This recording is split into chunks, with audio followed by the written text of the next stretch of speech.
Hello everybody and welcome to the ADEC qualifying trials. This will be for setting the tiers for 2022 Season 1 as we return for ADEC on its first season on Gran Turismo 7. As you can see, we are here with the cars in the grid at the moment, in the pits at the moment, and I am joined by series main organizer and co-host for this evening, Gadget334. How are you doing, Gadget? I'm doing fine, thank you. Looking forward to this. We've already discovered what a brave new world Gran Turismo 7 is by losing the ability to do qualifying like we used to, and having to do what we would describe as DRSL qualifying, where you go out on the track and you just set the best time. But of course, at the moment, PD in their wisdom have not made it possible for us to reset the track by changing the weather or changing the time of the day, which we would normally do before a qualifying session. So we're in the awkward situation where we can't actually change the room at all now, apart from allowing everybody to go out and practice, and then going out and starting the practice itself, and then starting the race. So who's on the track, by the way? Or is there nobody on the track? There's no one on is the currently track. on track. Everyone is in the pits. That red dot going around is just showing us the direction of the on the mini-map, because I thought, bloody hell, they're setting a pace. That's pretty quick through that twisty section. It threw me the first time I saw it as well. Yeah. It's a bit of a complicated format tonight. Yes. It is what it is. We do have everybody we're expecting in Group 1 in the room. We've also got Topper, who has joined. Which group is Topper in? Not in Group 1, I know. Topper is in Group... No, Topper is in Group 1. Oh, you're right.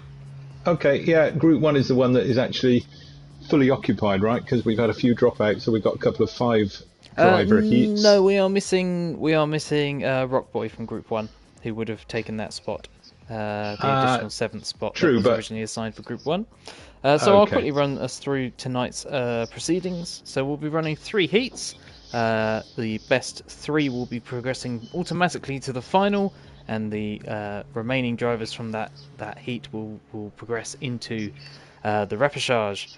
So after the 3 heats, we will have another 15-minute race, or 8-lap race, to decide the final 3 places in the final, and then we'll have a 12-driver final for deciding who gets to progress into Tier 1 following the completion of this. So I'd like to say it's a bit of a departure from what we've previously done in ADEC. Hey Kamaru, like I say, we've previously always hello Dennis, and like I said, we've previously always based the tiers off of the finishing positions from the previous season, but with the move to the new game, we fancied trying something slightly different to try and kind of even out those tiers at the start of the new campaign on the new game, and I think it's going to mix up the grids a little bit, and we've definitely got some names coming back.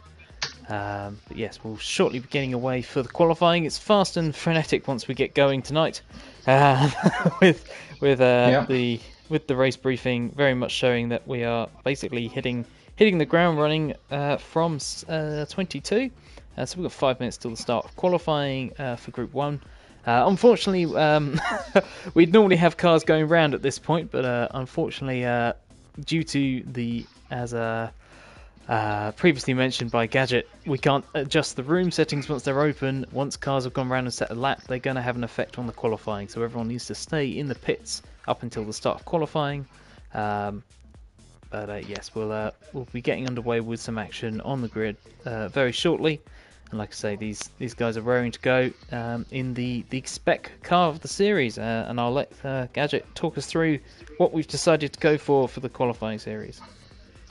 Yes. As Plux was saying there, we're in this conundrum with the restrictions of the lobbies at the moment. I think despite a 4 or 5 year wait for Gran Turismo 7. I think we're still running a beta version of lobbies at the moment with quite a few features that we had in Gran Turismo Sport currently missing, but it is what it is. We'll make the best of it. So in answer to your question, yes, we've decided to go for the Radical, which is a kind of a fun real-life track car. It's been spec'd in a certain way, and Plux, you were the one that was responsible for putting the actual spec together. There are certain parts which have been mandated to be fitted, certain parts which are not allowed, with a very precise PP value to ensure that everybody's playing, on a level playing field. So the Radicals are going to be running racing medium tires. That's the only tire which is allowed in this race.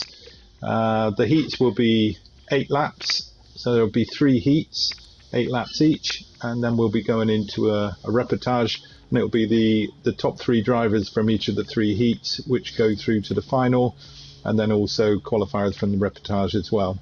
So yeah, that will be getting underway in a couple of minutes time. 8 laps, we're using a tyre wear setting of 5 and a fuel setting of 2.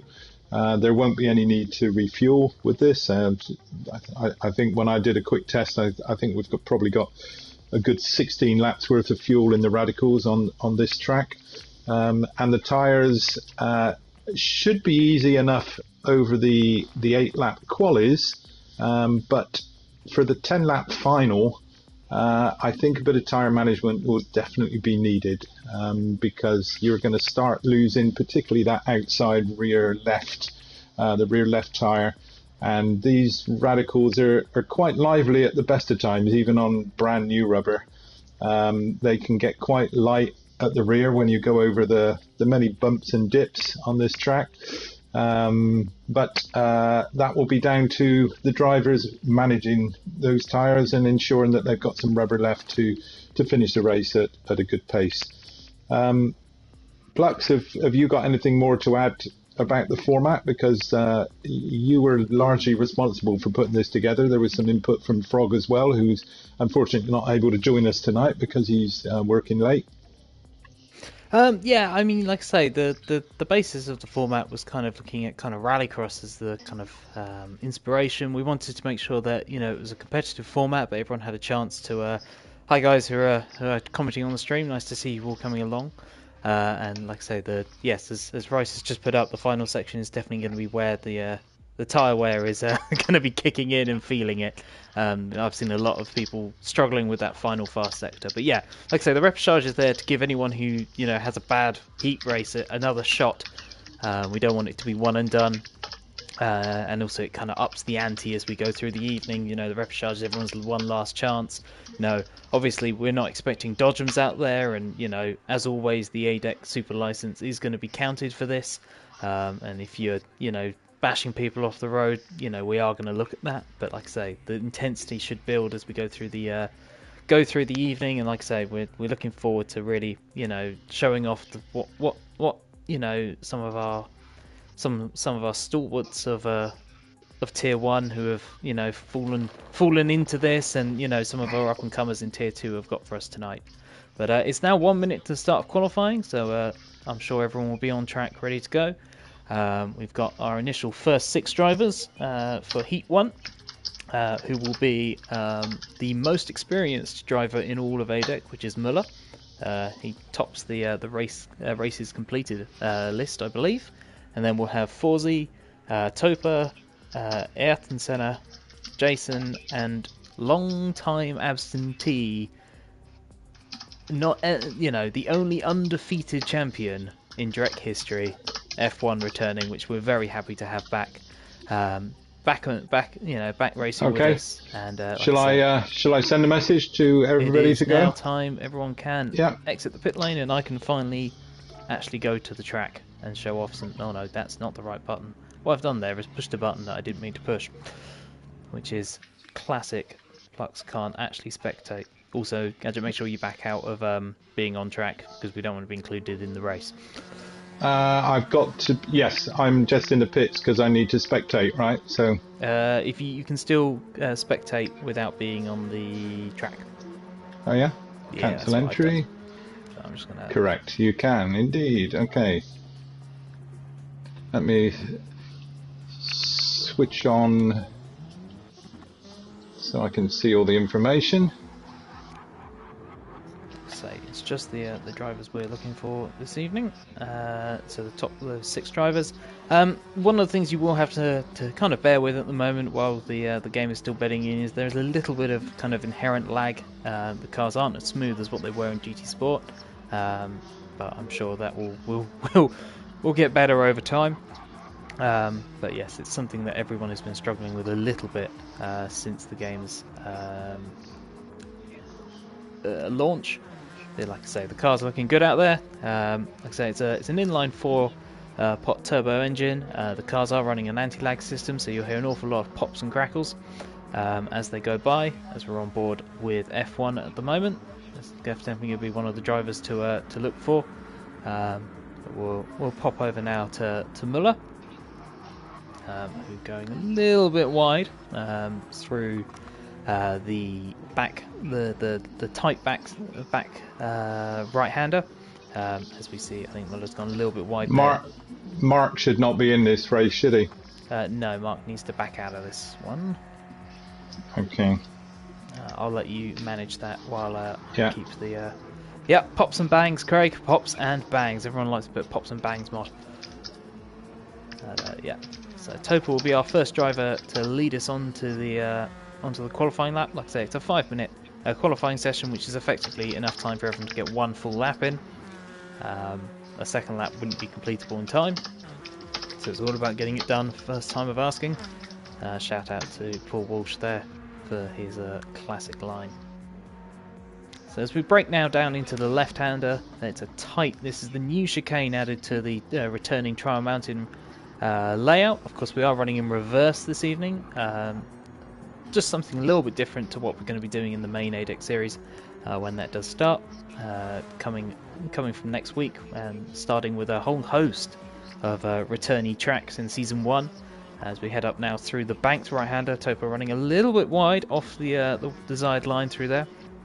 Then into the uphill left, then right, and as Gadget has been saying to me, it feels like you're always driving uphill at this track. You never seem to have the hills on your side.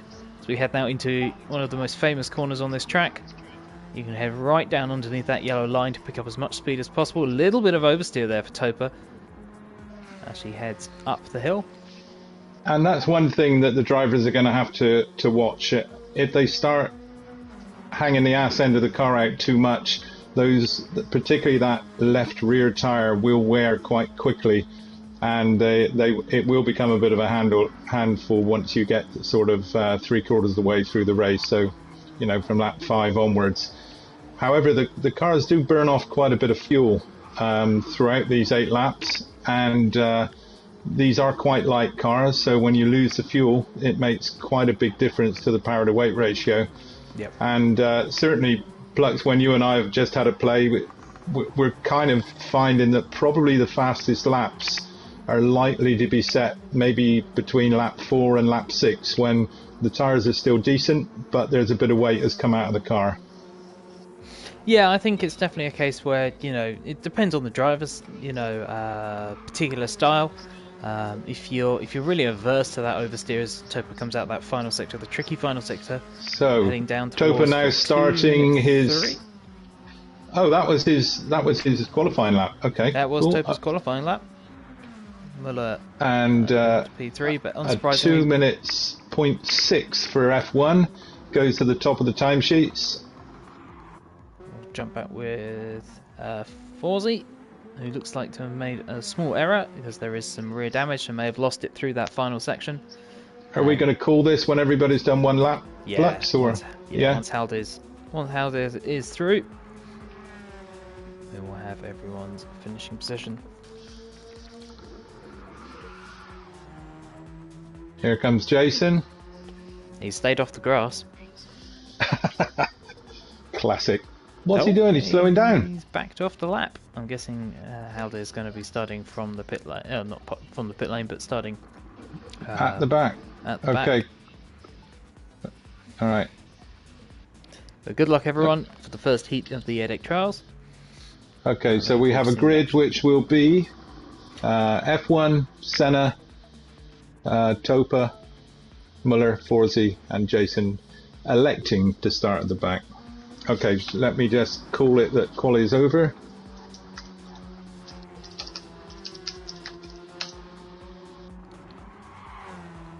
So I guess I just need to start the race, right? Yep, absolutely.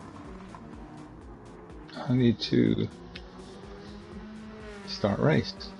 Okay, let me just say.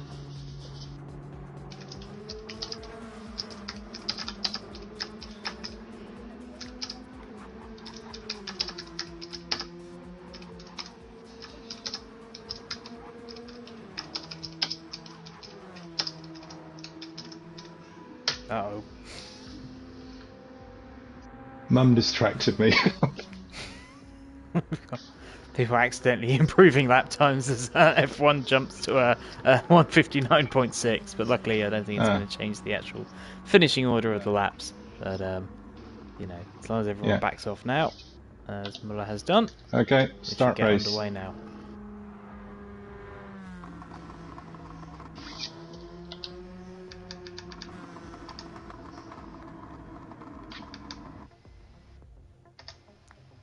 Oh. Interesting. Oh, shit. Sorry. That was my fault completely. I tried to chat something and went to track and I exited it and I fucking killed the room, haven't I? Sorry, excuse my French. Oh, wonderful. Good start. Good start. We can't manually order a grid either, can we? I got a screenshot of the grid. I do. I'll have it recorded on the stream. Yeah, I took a screenshot. Classic. Oh, that's a good start. Classic. All right. Could you type something up? I'll make the room again. Oh, wonderful, wonderful, wonderful stuff. You are going to be getting a little bit of a ribbing for that one, though. I will. Yeah. The comments are already flooding in. But yes, as you can say, you know, it can get more live than this. Yes, we'll have this under control again in just a minute. Okay, right through rail.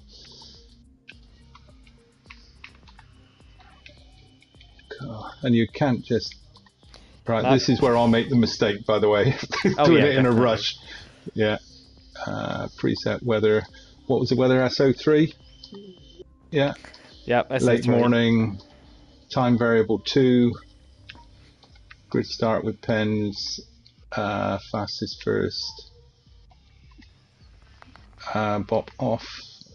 Boost off. Slipstream real.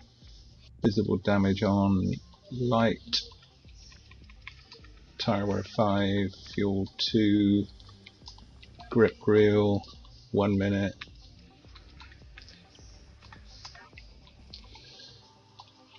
Ah. 645 pp. So are we going to get them in order then? Well, we're going to have to basically do the repechage qualifying format, which is a little bit of a faff.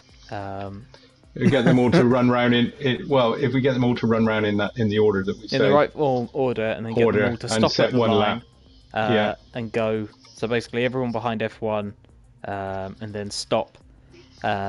Before the finishing line, and then they each in turn will do cross the line, and then they'll have done a lap time of the correct length. Remind me the minimum weight again. 775. 775. If anyone hadn't realised this already, we've done this a couple of times today. Yeah. Not crash a lobby just before we're going to start a race. That's a gadget special. Just because I'm claiming that one all on my own.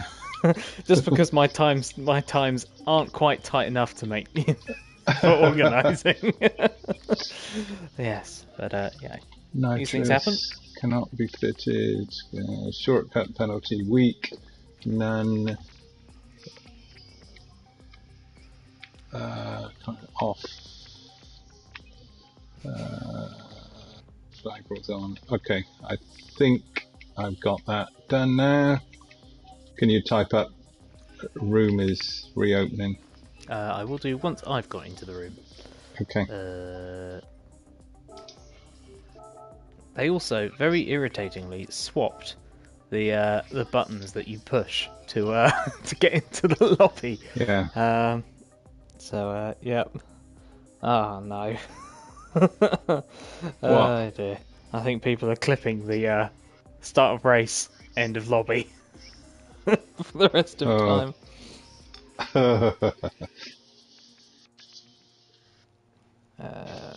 Right.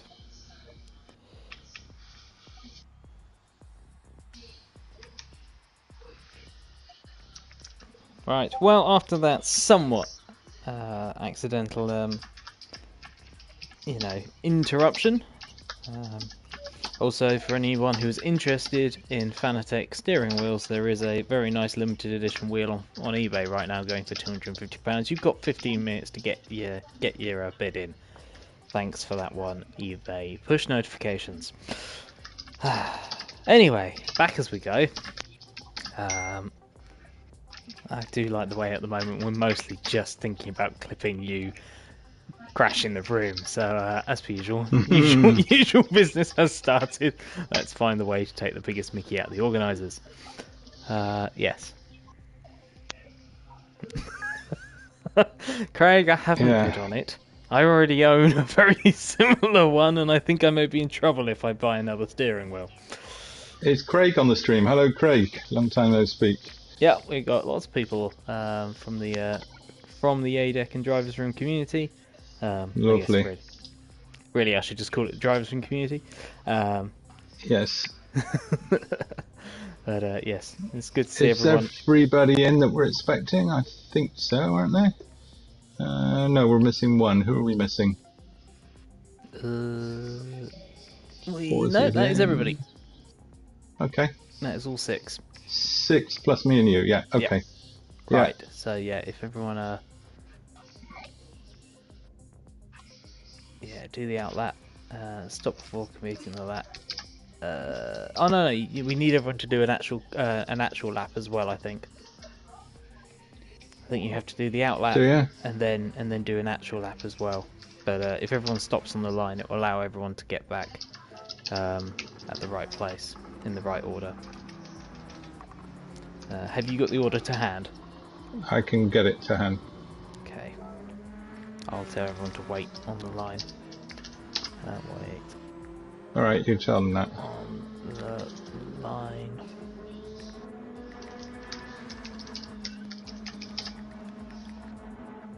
Do not cross. Also, the inability to put up quick messages is frustrating as well. Also, I need to reset up the race info, and also having no ability to bring up the full race info is frustrating. Yeah. It's a shame we can't get like the sector splits and all that like we used to. Definitely feels like we've lost a few cool options that used to be there. Right. So it's F1, Senna, Topa, Muller, Forsey, and Jason at the back. Yep. So Senna, Topa, Muller, Forsey. Okay.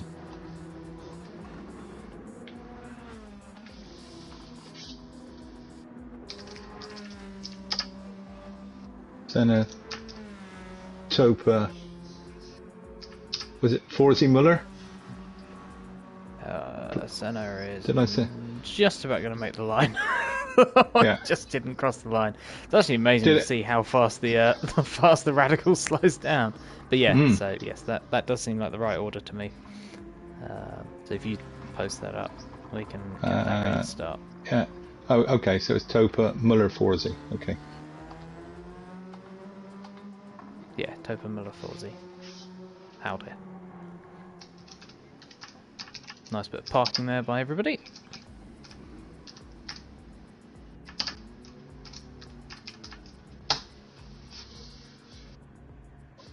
So, should we orchestrate that now then? They're ready to cross? Yeah, well, they'll need to do a lap in formation. Okay. But we need them all in the right order to make sure that works correctly.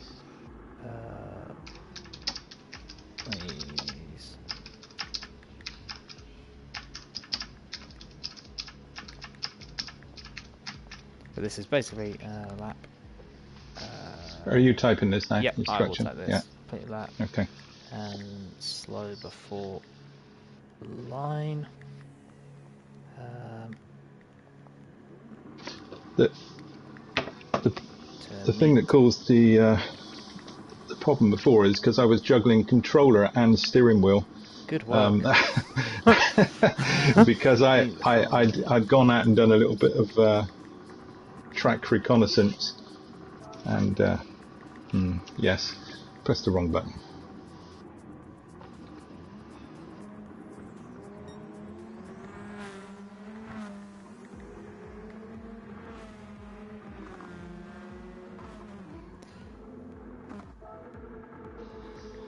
I'm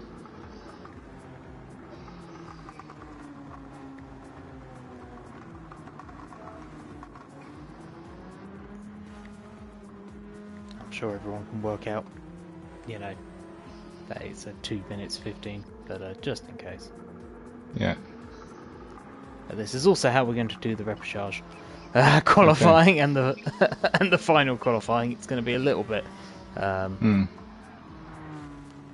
So Muller is going to be 225, Forsey 230.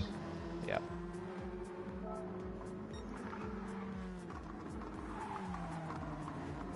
2 minutes 30 for Forsey.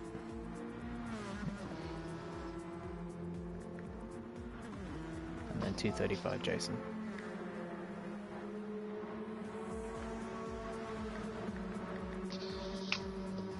Once upon a time, we could do this in about 20 seconds and it would all look really good.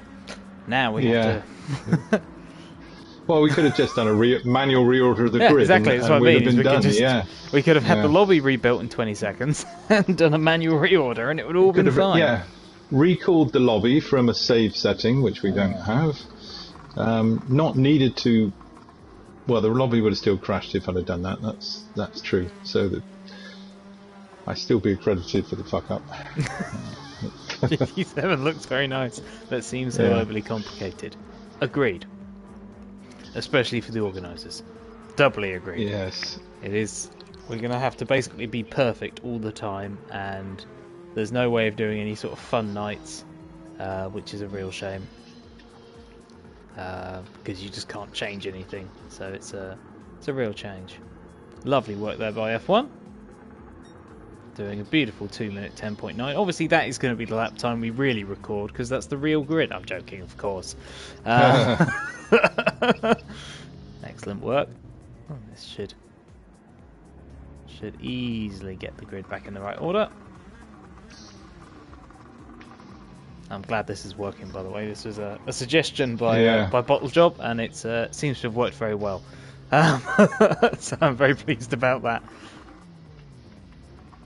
Perfect. Beautiful. Right. Start the race. Don't crash the room. Oh, now I'm nervous now. Wait, I'm spectating. How do I... You have to go into host options. I think the only one there is start. Yes, I agree, Craig. ACC is just as bad currently. Because that just doesn't work, instead of, you know, giving you a half-finished lobby. Plus, I'm nervous here. I'm in spectator mode. Yeah. And the three options I've got is chat, replay options, and exit. Just hit... You can hit exit from spectate. Okay, alright, so here we go. Finally. Here we go. Host options, start the race.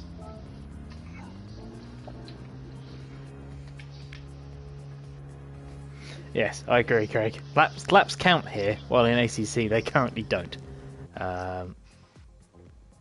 Right. Here we go then. Here we go. Our first heat of the evening. Just about on time. Right, yeah, give or take. On more than in any race. That's not quite true. There's been quite a few sweaty races before. Here we go. 4 lights, 5 lights, lights out, green, go, go, go. Actually, how much lag have I got? Am I able to you're good, real you're time? Good. You're in real time. And Senna gets a great start. As they head down towards the first left-hander, does Topa go for the inside? Ooh, a little bit of contact there. And Forsey over there. an F1 taking, ensuring that he doesn't make a mistake. He's down. F1 is down in 5th. I know, as we've got a great little battle up until the first right-hander here, with Topa going from 3rd up to 1st as we go through the first section of the track. But Topa's off onto the grass, loses the position. It's now Forsey up into 3rd position. Muller in 4th, holding off F1, who's going to be, hoping that his cautious start won't have caused too much problems for later on in the race, protecting those tyres as we're on board with Muller as we head through the banked right-hander, or lightly banked, as we see Jason out to 5th and F1's down to 6th. F1's gone very wide. Yeah. Of course, tyres are going to be a little bit cold. Was there contact, as Jason is now quite slow down the back straight. As we head back up to the front, we've got Etten up at the front, Forsey in 2nd. We're going to try and jump on board. Nice lead there from Senna. He's out of slipstream range from the chasing pack. So we're watching on board with Forsey. Looking back at Topa. See this little pack of little hornets, effectively. Oh, was that almost a mistake from F1 there? F1 was getting very squirrely there on the throttle. Put 2 wheels on the ground. And Topa's gone. Topa's round. Can she save it? Yep, just about. Good recovery there. Still in with a shout of, catching back up to the pack. But Halday's going to have all the pay. Halday's gone. Halday's lost it. Yeah, that's quite tricky. You gain so much time by keeping it pinned going through that last corner onto the start-finish straight, but it's high risk. It is high risk. And Jason has got some front damage and some front left suspension damage, but it is only light damage, so that will wear off in 30 seconds, I think it is. P2 ahead of Forsey. So good moves there by Muller as they head down towards... Jason saw the grass and couldn't help but go for it. That is very true. Nice livery on Muller's car as well, as usual. As per usual. One of our more experienced livery designers. I also like the way that Forsey's managed to find already a ginormous Red Bull for the Toro Rosso style livery. Well, this battle that we've got F1's for got the second, this battle we've got for second is allowing Senna to just scamper off into the distance. He's 3.5 seconds almost to the good now, and he should be able to just keep his eyes out of his mirrors, get his head down, and put together some consistent laps. Look after his tyres. He's an experienced ADEC driver. Forsey tried it down the inside there. That didn't quite come off. So F1 up to 3rd. As we're riding on the shoulder cam, as Muller's made a mistake, up to 2nd now. F1 up to 2nd. And Forsey having a look as well. So easy to make a little mistake in these cars. It's very easy to snatch a front brake. And Muller has picked up some light front damage, so that's going to allow F1 to get away. And F1 now starting to flex those slightly rusty muscles. And can he set off after Senna, who's 4 seconds down the road already? Yeah, let's keep an eye on that gap back to 2nd. F1 be using all the track. Muller back up to speed and got a run on F1. Which side is he going to go? He's going to go to the inside. Good choice there by the TV director to pick the camera just at the right moment. Head down into the tight left. They've both outbroken themselves. Will this give Forsey a chance to get involved? I think F1 is... a little contact there from Muller. Contact there is... That definitely looked incidental as we accidentally go on board with Senna there. Will Forsey go for a dive down the inside of F1? F1's going for the move down on the inside of Muller. It's 3 wide as they head through. And F1's the one who loses out. He was the meat in the sandwich and he was eaten. He was eaten, but he's now down the inside. There's contact. Some good racing here. But, meanwhile, Senna is now 7 seconds up the head. Senna has literally lucked out here with the best possible heat. All he's got to do is just keep... And I don't think it should be lost on the viewers that the the heat time that you set in your heat decides the grid in the final, right? Yep, in the final and in the and the reportage. Yeah, when we do the reportage, it will do the same. But for Senna, I mean, he's getting the cleanest race possible. We'll have to see what happens in the other heats if there's going to be similar battles, etc. and another mistake from someone that was Forsey. That time going wide. Went deep, and Muller's going to go by him as well. It's quite interesting. From the front, those two cars are actually quite similar looking. Yeah, they are. From the side, they're very different, but the front is actually quite hard to tell. F1 this time has another go at trying to run away. He's definitely very fast through this kind of middle third to the last bit of the lap. Seems to be quicker than the two chasing him, but he made a mistake last time through the final sector. Can he get it clean this time? Oh, a little wiggle. Forsey also having a little wiggle. Forsey, yes. Looking like he's having a good... Oh no, he lost a little bit of momentum there. It seems these cars, the slipstream seems quite powerful. If you get behind somebody, it seems to pull these cars along quite well. Yep, definitely. And this time Miller has got a little bit of a run on Forsey. Forsey goes defensive. This is what F1 wants. He wants those two behind him to battle a little bit to let him get away. And Forsey seems to be able to just ease ahead a little bit of Miller right now. But F1 is definitely pulling away. It's going to take a little error, as F1 has set the fastest first sector of anybody, so he is going to start trying to work his way into that lead that Senna has. But I think at this point, F1's probably going to be using that wizened race and championship winning mind to think maybe it's not worth pushing everything. You're in the position to get into the final. As we actually do take a look back, and you see Jason's up to 5th, so Topa's had another error. A couple of error-strewn laps, actually. So we'll have to see what happens there. Halder is kind of clean ahead of that now. Good chance to kind of streak away and have that 5th place, trying to work on that overall race time. Miller isn't giving it up, though. We've stopped this battle a lot because it's right on that cusp of automatic qualifying. Of course, everybody is allowed into the repechage. It's all about how the repechage then progresses. It's going to be a real scrap, that battle, because that really will see who's actually eliminated from contention. It definitely looks like Forsey's got a little bit more pace right now than Miller. But Forsey's made a mistake. Will Miller get the run?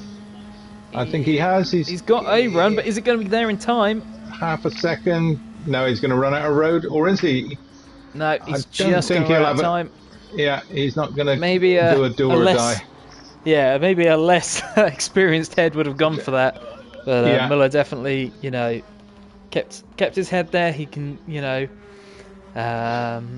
he's a hard racer, Miller, but he knows when to give it up and when to back out. Yep. You won't ever get a free position from Miller, but he also won't send it down your inside unfairly, as he's going to look around the outside. Now that is a very brave move to try. It's all about hitting that inside curb through there, but he gets a reasonably good exit through there. Well, it forced Forsey to go a bit narrow into that corner and compromise his exit speed. I fancy Miller's got a better line through here, has he? No, he had to back out of it. He had to back out. Yeah. Okay, so meanwhile, up ahead, that gap, which was 8.5 seconds, is now only 6 seconds, just over 6 seconds. So F1 is certainly closing down. He set the fastest lap on his last lap of 59.4.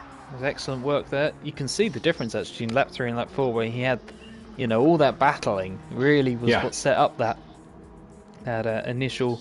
But I think he was being very cautious in the opening laps. He didn't want to put it into the wall or anything. I think he knew he had the inherent speed to do well in this, and it's the usual thing of you can't win the race in the first lap, but you can lose it. Absolutely. The old cliche. The old cliche, which we've never heard you say ever. As Muller now in 4th place, it is now starting to get to that point in the race where you've got to start thinking about your rear tyres. As Gadget gets a good notification there. Topa sliding it through the left-right. Yeah, and we said the cars would get faster, and it's another fastest lap there from F1 on lap 5. But Ayrton Senna is responding. He's set his personal best for 2:05. So whilst the gap is coming down, I don't think it's coming down quick enough to. It's going to be 3 laps. It could be close. 3 laps, and he's maybe on the last few laps he's been a second lap quicker, so he can close it down. But if Senna keeps his head, I think this race is his. Yep, he's driven a perfect execution so far. He's driven within his limits. Yes, it's all about being quick, but you've got to make sure you don't make mistakes. And Forsey seems to have calmed down a bit and made the break. Muller is now 2 seconds back, so he's out of slipstream range. Yep. He's going to have to dig deep here, Muller, to try and get himself into that auto-quali spot. The car. He looked like he was having a little bit of issue with the car on the last lap. He looked fast for half of it, but then kind of faded. See if he can come back throughout the last bit of this race. Topa's car, I think she took my my example of which doorboards go on the car. My picture, I did a yellow car and put these doorboards on. I think he took it a bit literally and actually painted his car yellow, painted her car yellow as well. But having a Toratone, actually, if you, you can see Topa's been sliding quite a bit and it's probably got twice the amount of rear tire wear than Senna, who's had his smooth, calm, uneventful race up front. Yep. So that's going to gradually get worse and worse. F1 took another 1.5 seconds. Oh wow! That lap. But we see we've plateaued on lap times now. It was Senna. They both slowed down a little bit. Was actually the driver who did improve on that lap. Maybe enjoying the slightly slidier car, but also of course he's got the closest kind of competition at the moment, with Miller only 2 seconds behind, and they set almost identical lap times on that lap actually, separated by only 6/600ths of a second. So still pushing hard, 3/10 up on this lap. So Forsey is finding pace, but that's not the right line through there. That's going to have cost a little bit of time. And Muller also pushing hard, see if he can drag himself a result, or will he be going to the repechage, the first kind of big scalp, you could say, to fall into the repechage. We'll just jump back up to the front. Gap's down to 2.8 seconds now. Wow, we might have a race on our hands yet. I wonder if Senna is driving as hard as he can, or whether he's managing the gap. The tyre wear is very similar between the two of them. I do apologise for the bit of kind of flicking around of... if anything, Senna's... No, maybe a tad more from Senna. It's very minor, though, I would... Yeah. It's interesting that got F1 with a big slide through the fast section. He's going for it. He is pushing as hard as possible, trying to get that best possible time.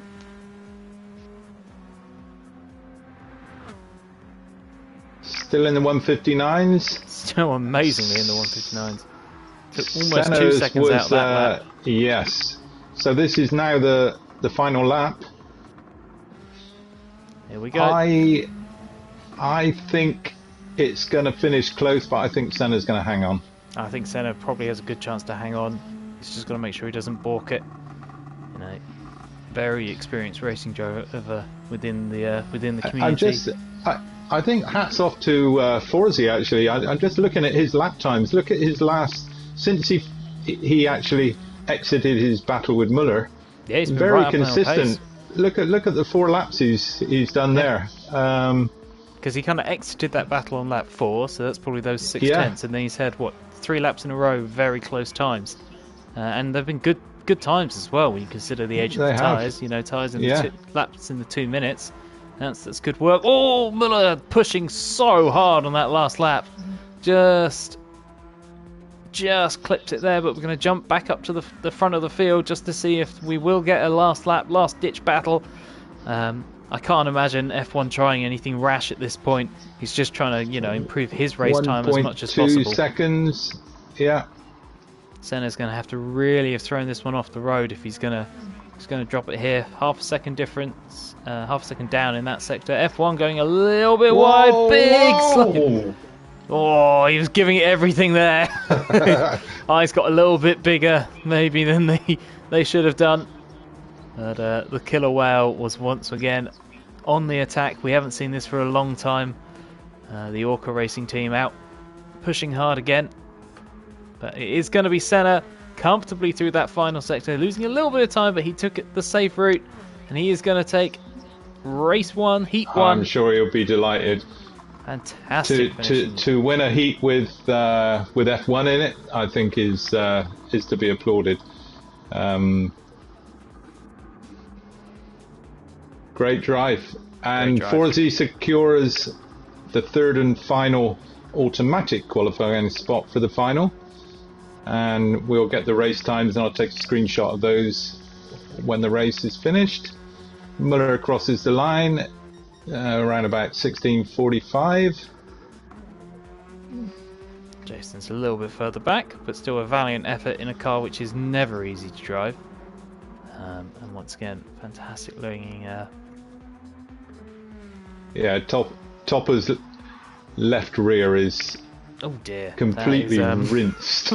That is worse than a certain Renault could manage. Yes. But how it comes across the line. She'll have another. Maybe 60 seconds wasn't long enough. 60 seconds wasn't long enough. And do we have the race times? I hope so. It would appear that we don't get to have the race times, which is a little bit difficult. I'm hoping someone in the lobby would have saved those. If not, I have a backup plan. You've got the stream, yeah? Well, I'm going to try and save the replay, and then I'm going to quickly jump out and just see if I can pick up those race times. So I do apologise. All the stream is going to be a little bit weird for a moment. Gadget didn't press anything. It's just 60 seconds wasn't quite enough. But yes, I will quickly jump out and just catch up. And just make sure we get the race times down. So apologies for the quality of the stream for a moment, but obviously it's very important that we get the lap times in, the race times in. Hoping that the the automated system that I've built for this is now going to work. If not, at least I do know what everyone's finishing position is, and we can change that to finishing position if need be. It just becomes a little bit more difficult for sorting out the grid. It would just be a case of kind of what we'd have to do. So I'm just going to jump out as we can see the fantastic new slow loading time. Where is my items? Replays. So just confirming this is going to be the right race, because of course the image was something totally different, which is not exactly what we needed there. No, don't need exposure correction. Let's see if I can see some details. That may work. Let's see if we can get that. So just give me 2 seconds, guys. I do apologise for the the shambolic nature of what this is going to be like. But unfortunately, there's nothing we can do about it for now. Doesn't have to be down to the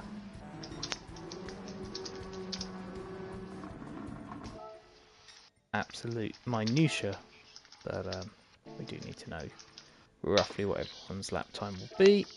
So we'll just jump on board with this. I've just put a shout out for Group 2 drivers to join. It doesn't. You can't view the the race results. No, it does seem it's you have to be in the race to be able to do that, which is somewhat irritating. So, did you save the replay then? I have saved the replay. Yeah, I've saved the replay as well, but of course I can't. You can't exit because watch you're it running because I'm the host, right? So. Yeah. So we are somewhat stuck with this arrangement for now. So we do apologise.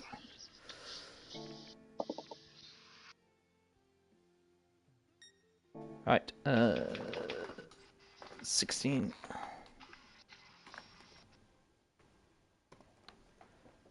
.877.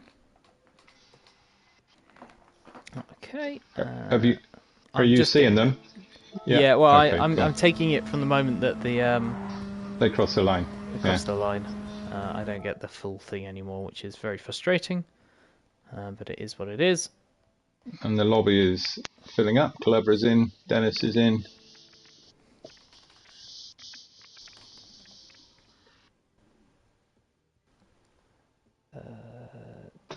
5.329.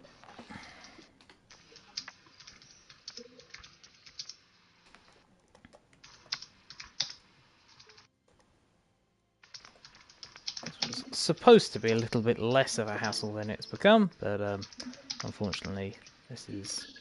Well, I'll learn from this one, and I'll take some screenshots as people cross the line this time. But I was expecting to not have a panic on that. You think, there would be certain things which were a little bit simpler. Because in GT Sport, these things were. They did seem to work a bit better. 16:44.589. It looks like Miller had a bit of a horror show last lap.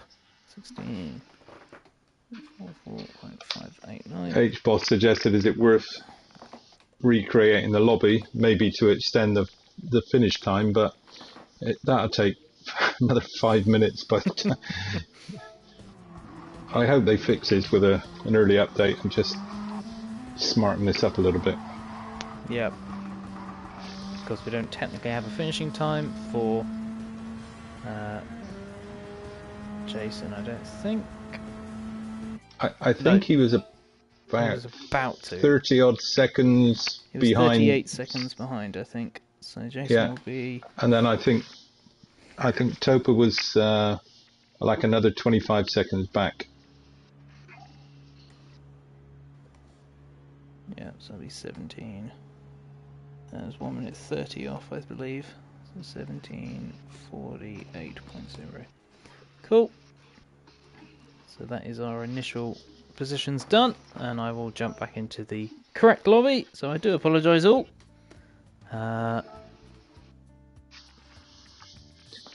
Alright,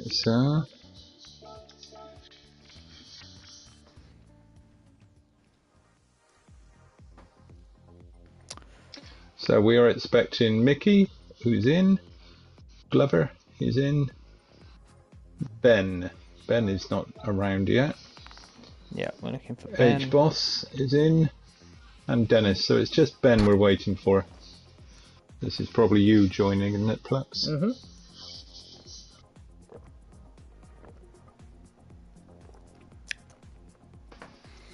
Well, given the issues that we've had, I don't mind waiting a couple of minutes.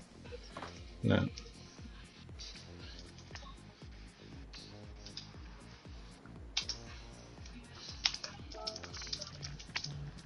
Everyone is waiting patiently.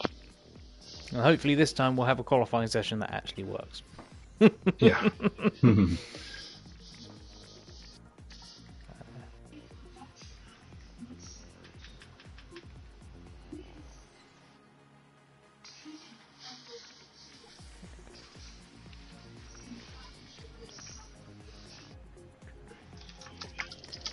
Okay, apologies all. Just gotta do some.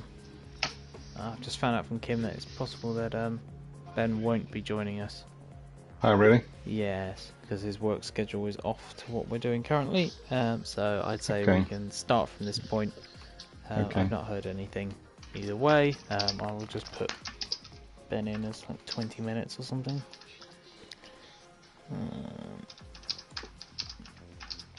Currently, Ben is the fastest of this heat because he's the only person with a finishing time.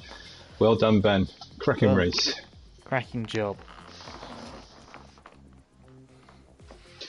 Okay, so we're going to just release everybody onto track. We may as well, yeah? Yep, absolutely. And tell them what to do. One out lap, one quali lap, and then slow down. Yeah? Yep, I'll let you do that. And I will hit the spectate button and look at the pit lane man who's holding his ear of his helmet. There are some interesting just random pit animations at the moment in this game. I like this guy. Also, why am I on track? Oh no, that's not me. Classic. Getting confused by my own teammate. So like I said, we've got Mickey, who of course is part of the New Wave Racing group. We've got H-Boss, who has been highly touted by some notable names as being a fairly serious guy. We look for some good pace here. Obviously we've got Glover, who has been a member of Tier 1 for some time. Obviously is a teammate of mine in Made for Racing. And then we have Dennis, who's always a fan favourite in the 999 car. Yeah, very enthusiastic member of the community, always keen to lend a hand and some advice. Anybody with any questions in the forum, so always appreciate Dennis's input to the series, even though I think I've only raced against him. I may have never raced against him, actually. I know he did have one season in Tier 1, but that might have been my sabbatical. That was your sabbatical. Yeah, so I've never banged wheels with Dennis. You haven't, no. But yeah, Dennis never did himself a disservice in Tier 1. He did a good job. Just a couple of unfortunate instances and some bad track choice, track combinations for Dennis kind of cost him his Tier 1 spot. But definitely a great driver and great to have him around. I hope they all remember to pass the Dutchie on the left hand side, Craig. Okay. We've got Mickey, who will be driving the number 9 car. It's a pain. You have to every time you go back to spectate, you've got to reset the replay options. Yep. And then we have Glover straight out there, out in the. So this is really all about not being last. Because, effectively, yeah. This is a much easier heat, almost. You just got to be in the top 75%. Like I said, the original plan for all these heats was to have at least 6 drivers, but of course we've had some dropouts at the last minute. Yeah, so, real life and all that stuff. Yeah. Mm-hmm. If I'd known about the Ben thing, I would have redone the heat 1, heat 2 to have 5 drivers in each, but it's okay. No harm. Well, there'll be a reportage race, so nobody's going to lose out on it. In fact, I suppose you could say there's a little bit of advantage to the drivers in this, because you could finish 4th and just keep your nose clean and really just concentrate on setting a good time to be in one of the first of the reportage drivers in the final, as far as the grid's concerned. Obviously, you're not going to be any better than 10th, right? Because, Well, the reportage grid is based off of the reportage finishing positions. Not your heat. Okay. To try and make that fairer. Okay, but the finishing time of the heat will decide the reportage grid. Yes. Mickey getting a little bit of understeer through the opening sector. It's a very difficult chicane. Like I say, this is the change to the circuit to make it more FIA appropriate, instead of having the old classic kind of yeet across the inside bank, which was a little bit precarious, one could say, but it was a famous part of this circuit, along with this lengthened tunnel section as we head on board with Glover Barnett. He's been putting a lot of work in the number 11 car. In your M4R livery Plex? Yep. the familiar. What are you calling that now? Powder blue, baby blue? It used to be it used to be kind of ice blue, and it seems to have moved more towards that kind of baby blue, powder blue. Over the years, the lighter blue looked a little bit too silver, so we moved it across to that kind of brighter blue. And we've got, like I say, H-Boss with the Boss livery. I approve of good so tying in first of sponsorships. Time, wow. First one to dip under the 59s. Barnett into the 58s on effectively a full fuel tank. That's great work. He's going to be very pleased with that lap time, I'm 202 sure. from H-Boss. Dennis with the 2-minute .4. Been putting in the work. And Mickey holding it through that final sector. Takes a huge jump of the curb. Gets a penalty for it. It's the first penalty we've seen.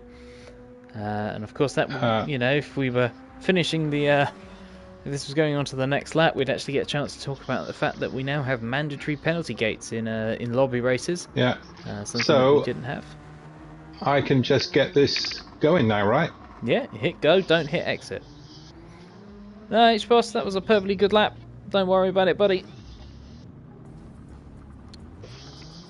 It's only one qualifying lap. You've just got to get the car round, have a grid. It doesn't matter about, where you really start in this one. You've got 8 laps to get ahead of 3 other cars, or 2 other cars, and see how you can finish. A good first, good first race. All right, here we go. Good luck, everyone. Well, that was a lot slicker. That's how it should have gone in the first place. Who was that idiot that pressed the exit button on the lobby? He's gone now. It was one of them Group 1 drivers, I'm sure of it. Wow. Craig saying that I'm now babysitting you. Hey Bacchus, good to see you there. Of course, the sole Tier 2 driver who got automated entry into Tier 1 thanks to his finishing position last time and last season.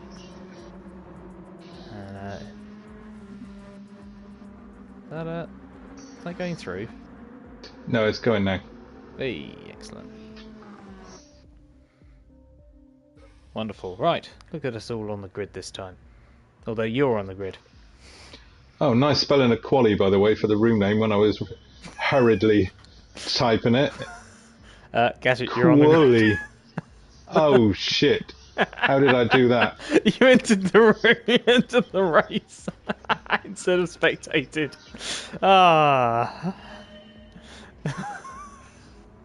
Good work. It's alright, you haven't impacted anything, so it's okay. Yeah. And it's Dennis actually with the whole shot this time. Gets it up into first. Definitely seems those drivers on the left-hand side of the grid are getting the better launches. We've actually got H-Boss looking down. But now Barnett trying to take away the cutback. But Boss does get on the power nicely there. Of course, these cars are, quite heavily turbocharged. So it's all about the amount of the revs you can get out the corner. H-Boss looking down the inside of Barnett. Wheel banging there, but nothing. That was Barnett got it very sideways and ended up making contact with H-Boss's left rear. We've decided, by the way, that you were just doing a grid inspection there. I was. It was part of my scrutineering duties. Yes, making sure the cars were all, present. Oh, these things occur. So the question is, can Dennis do a Senna here? And he's already 2 seconds as the rest of the pack are in a 3-way battle. Mickey, that's what he'll be looking to try and do. We are 3 wide as we head through the tunnel. 3 wide. And Mickey goes... I thought Mickey was going to do... Barnett's done it, actually. Barnett was 4th into the corner, and actually he's come out 2nd and cleanly ahead, but he has gone a little bit wide through that section. So now, can Barnett get back up ahead of Dennis? Dennis, you had a great start. He's made the most of that left-hand side. It seems to be the left-hand side that's definitely the cleaner start. And definitely, a good chance to pull away here. Barnett's going to have to fight through the dirty air, which does seem to be quite powerful here, actually, the dirty air. But taking it nice and easy through there. H-Boss also staying with him. And Mickey just falling off the back, but still within 1.1 second. Getting a little bit of a slipstream effect there. Yeah, 2.4 second lead for Dennis at the end of the first lap. That's useful. Yep, definitely so. H-Boss, nice corner entry through there. Really got the car rotated nicely to be able to attack the second part of the hairpin. Mickey also getting a good run. He's down to 7/10 behind, so actually Mickey got a great run through that first sector, but he's been a little bit wide through there, but he's going for the third gear approach through that corner. Some drivers I have seen drop down to second. H-Boss dropping back from Glover, so Glover's really, looking quick through that first sector. He's pulled half a second on Dennis, using the low line through that corner, but getting a great exit through there. Dennis not quite as strong through there, but it's not far off. Just slowly. And of course, Glover pulling away from H-Boss is compounded. H-Boss's issues are compounded by the fact he's having to watch his mirrors, because Mickey is right with him now. So he's having to drive a little defensive. Mickey's going for it. He's got a good drag. He's trying for the outside at the end of the tunnel. He's trying to go for the cutback. No, he kind of gives it Thought up better there. of it. Thought better of it. But that's forced H-Boss a little narrow into this section.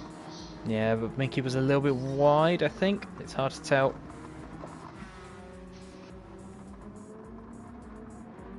That was a purple sector for H-Boss there, so it's lap 2. He's... yeah, you're right. Be purple. Yeah. Dennis has had a fairly strong second half to the lap. He's pulled a good exit through there. Just staying on board. Let's see what the lap times are going to be. It's going to be a 2-minute point 1 and a 2-minute point 6, so very close in lap time between these two at this moment. Yeah. H-Boss with the 2-minute 1.7, not far off. Again, he goes for that slightly tighter line through the first corner to try and get the exit. Mickey with a big slide on the entry, pushed himself wide a little bit there, just trying to stay on with the back of H-Boss there, just to keep harrying him. I think all of the drivers are wisely, I would say, the big sausage on turn 2.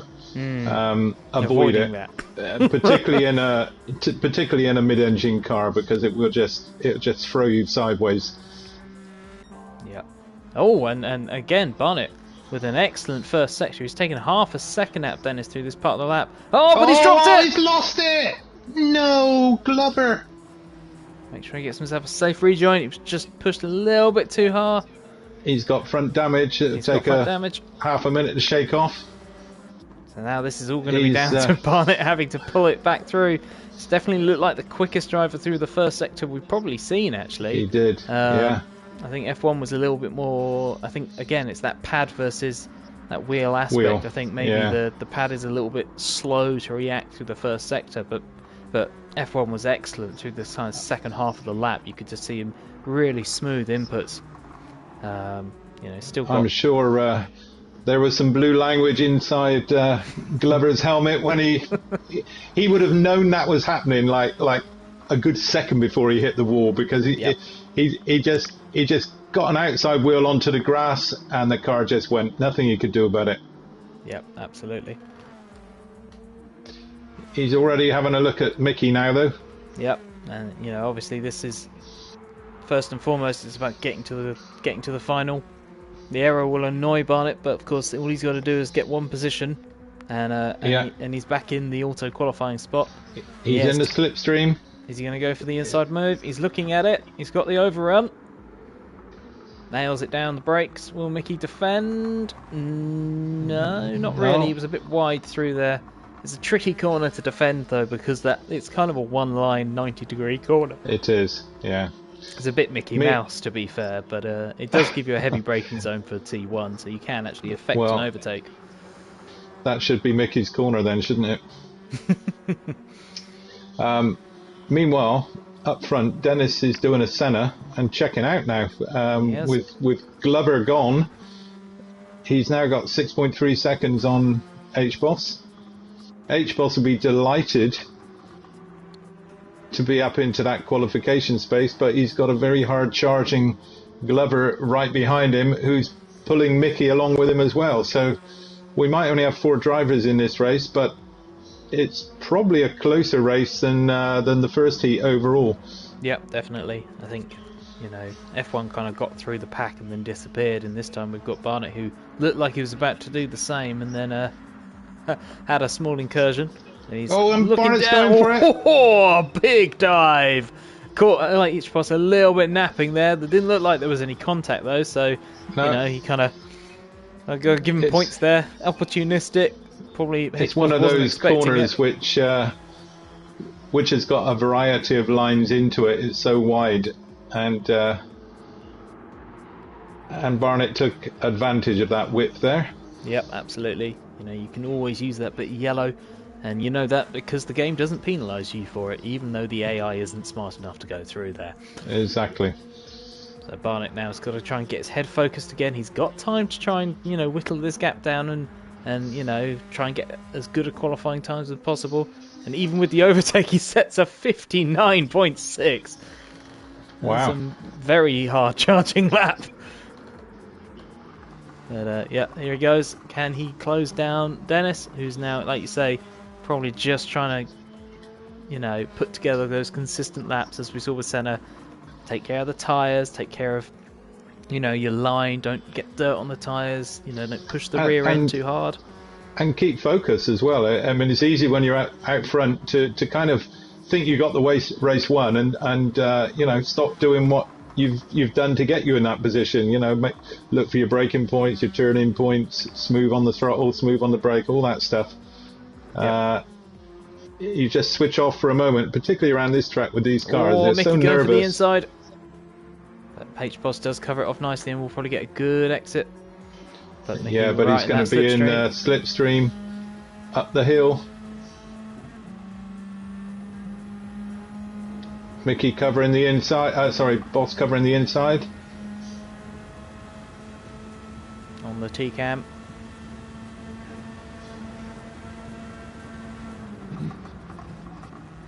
See Boss. Boss down the inside. Good racing by these two, side by side, no contact. Oh, a little bit of contact there, but was there? Yeah, a tiny bit. Just Boss was trying to hang it around the outside, but Mickey gave it up. Felt like he maybe held on to that inside a little bit too hard. Boss back up into third. Yes, we're not used to 2 bosses either. But Mickey really, may not be the quickest person. Oh, sideways from Boss. He's off. Boss is off. Oh, he's going to be kicking himself there. Mickey putting the pressure on. The tyres probably just going. Was he in? By any chance, was he in fourth gear through that sector? Maybe. Because I know for a fact fourth gear can be a bit of a killer through there. You have too much power. As Barnett's just set a 59.3 in his pursuit of Dennis.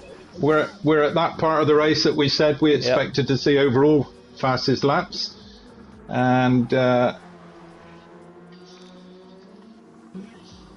it's very similar to the first race. So you've got the second place man lapping at the moment a second a lap quicker than the leader, but there's 4 laps to go.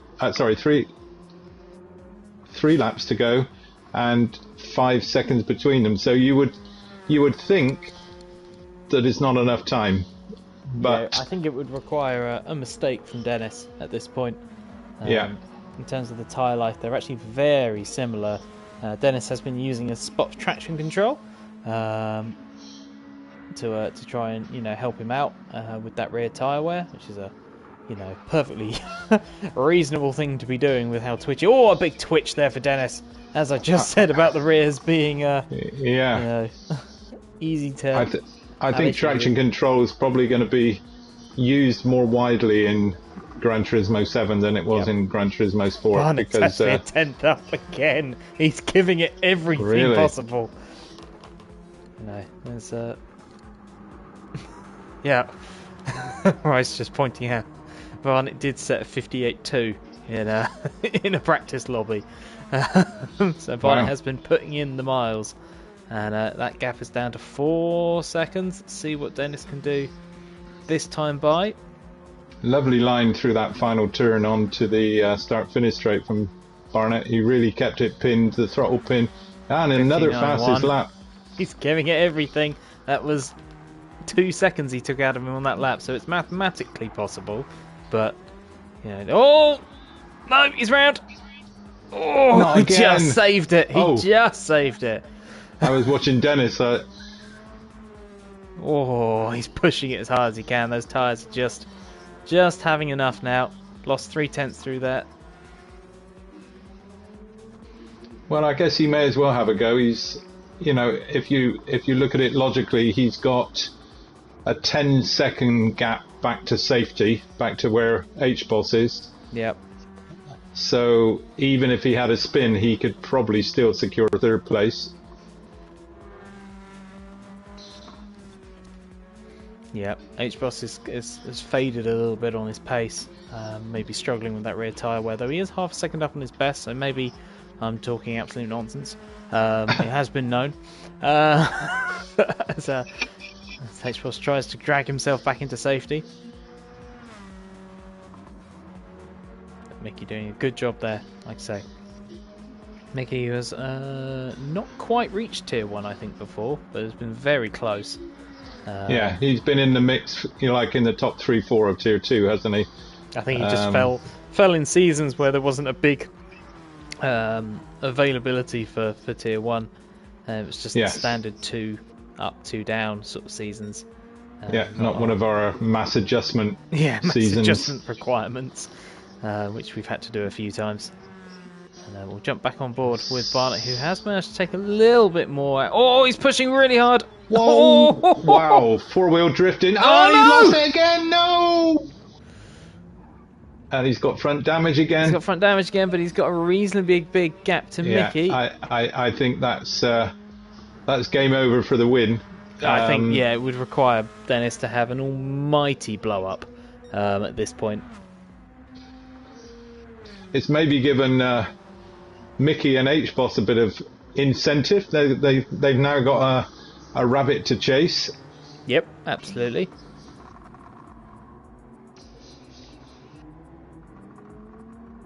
So Dennis is on his final lap.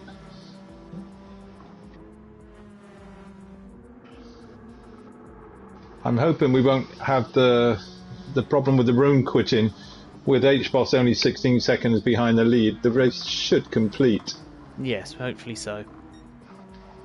Dennis, a comfortable 12-second lead. Now kind of probably just thinking about, can he improve upon... I wonder if he saw Glover go off in his mirrors, or whether he just suddenly saw the change of position and a huge difference in the gap on his screen back to second. Yeah, I think you may be right there.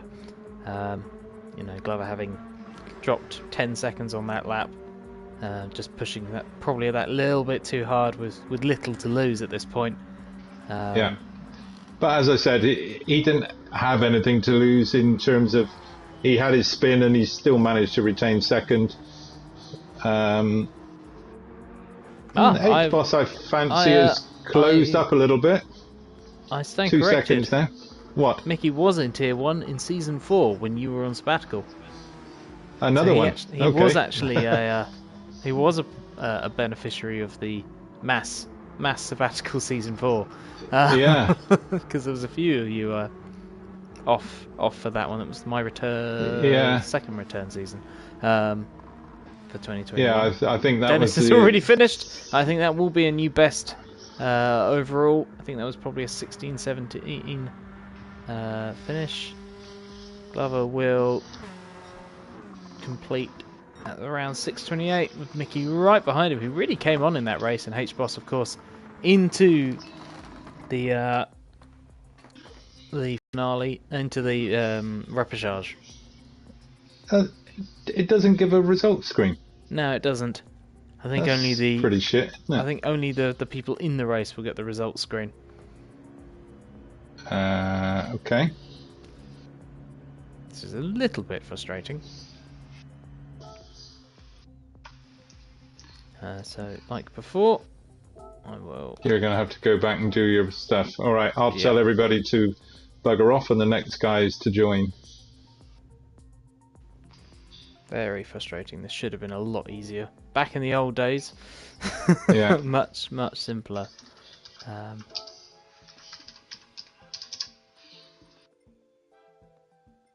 item. Nope, that's race photos, not replays. That looks like it's probably the right one. It's very difficult to know because the pictures are wrong because I wasn't in the race. Yeah, that looks about right. Cool. Right, let's do the mass spam to the thing. Yes, they need to put a lot of work into these lobbies for certain. They definitely feel like an afterthought at the moment, which is a shame.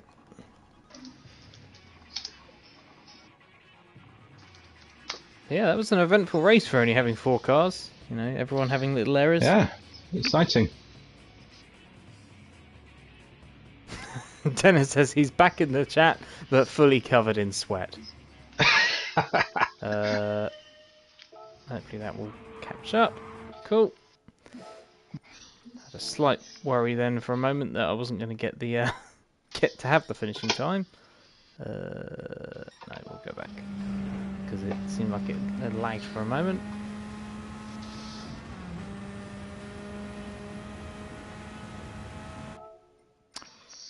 So what do we have here?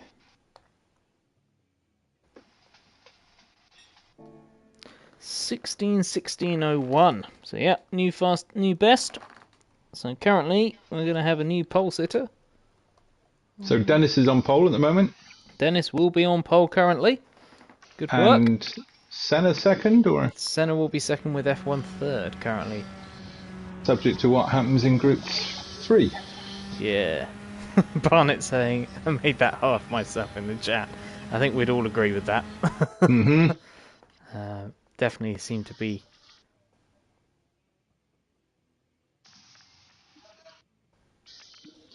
So, who are we expecting here? Berkey is in. Kim is in. Mark is in. We're waiting for Vlad and Ricey. Yep. Rice is in.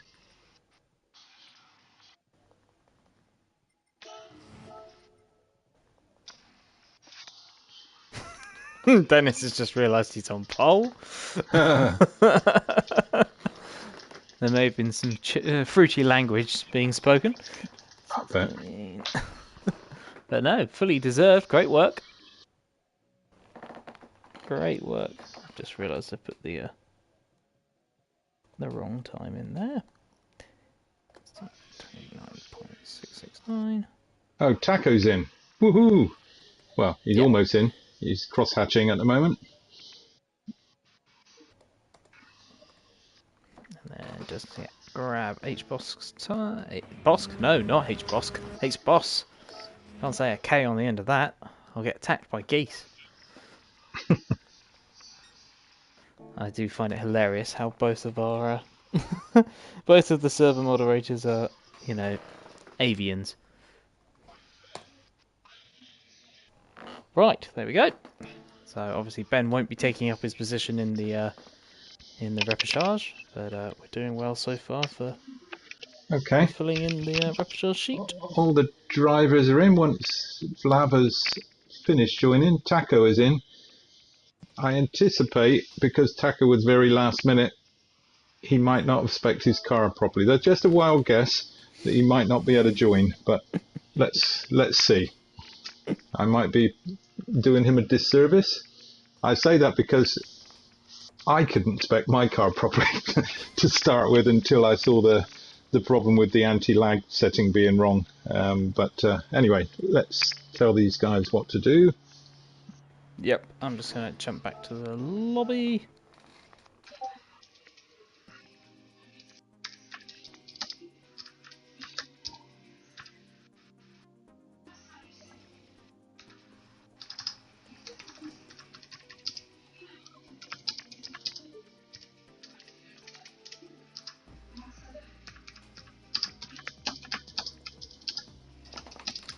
Right. Apologies all for the slight delay there. I was just making sure my all the systems were still running. So we'll just grab the lobby again. I'm telling them to go so they're out in their hot lap so we don't waste time. Absolutely not a problem.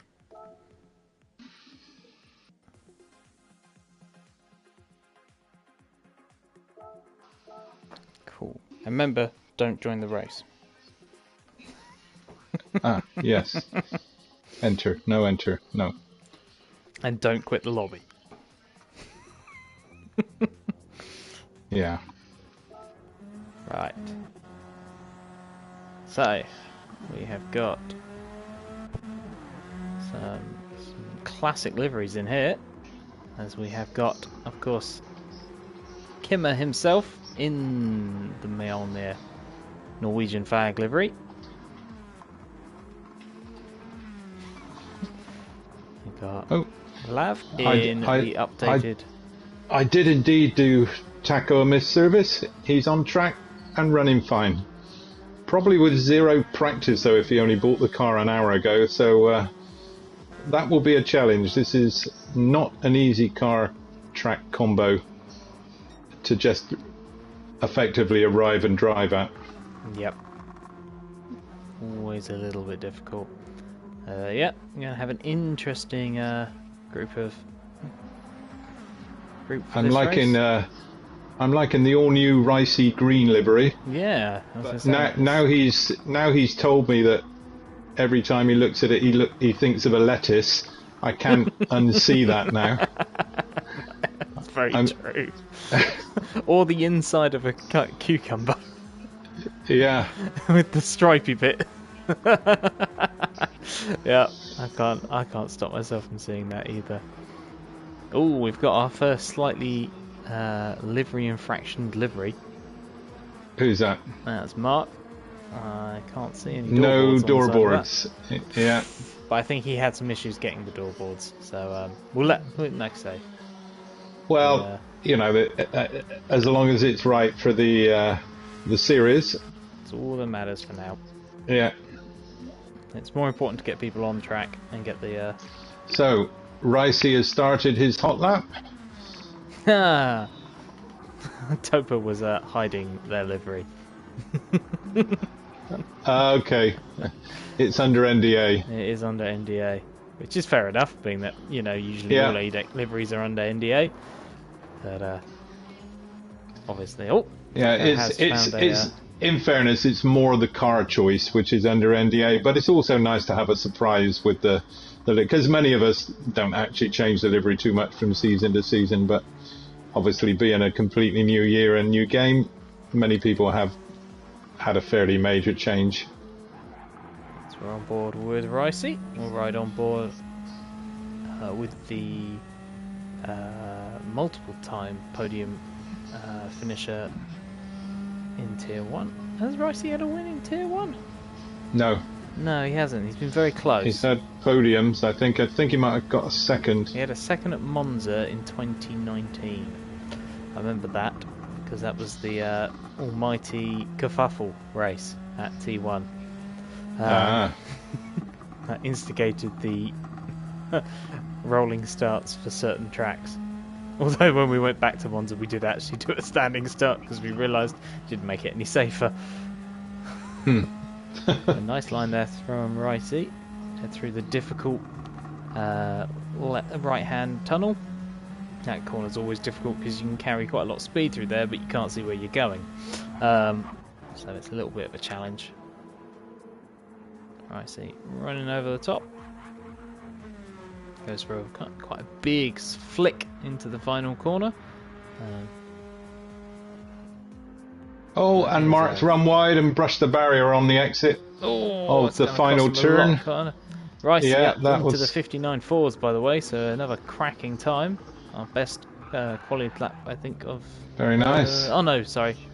Glover was in the 58s, I believe, for qualifying. Kamaru with 203.4. Oh, Berkey's gone off. He's actually gone in the pits. Berkey's going for a new line. Not quite sure what's going on there, but you know, he likes to make it difficult for himself. Still good enough for fourth. It's good enough for fourth, and as you know, we all know points come. Well, not points, but it matters. Taco, oh, hello. As expected, way off the pace because bless him, he's not had a chance to drive this. So yes. Just an interesting graphical error there from the game there, Bucky's what did it say? Right hand brake was entirely on fire, which was interesting. But yeah, no, we're all good to get going now for our third and final heat, and then we'll be ready to find out who's going to be in the repechage and who will be taking part in the final for definite.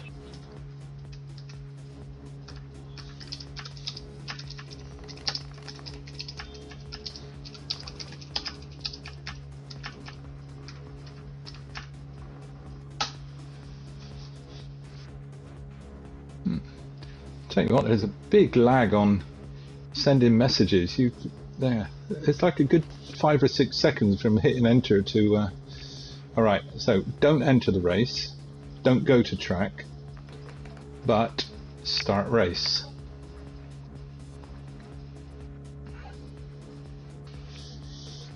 Here we go. Yep.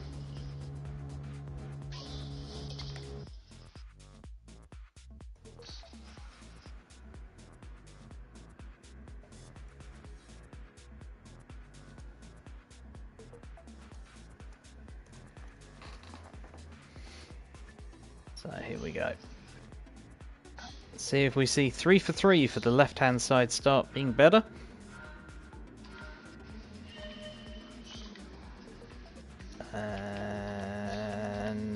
No, I think this time we did get a better start from the right. Oh no, maybe in the second phase, as Taco seems to not be moving. Oh dear. Interesting start. All clean through the first part of the. Yep, we seem to have Taco dead on arrival, which is interesting. I'm not sure what we can do about that. I don't think we got time to do a restart, and it's such a faff anyway. Yeah. I think we're going to have to let it go. He'll go into the reportage anyway. Yeah. Which, in all honesty, is probably where he would have gone. I'm just going to put a message. Yellow.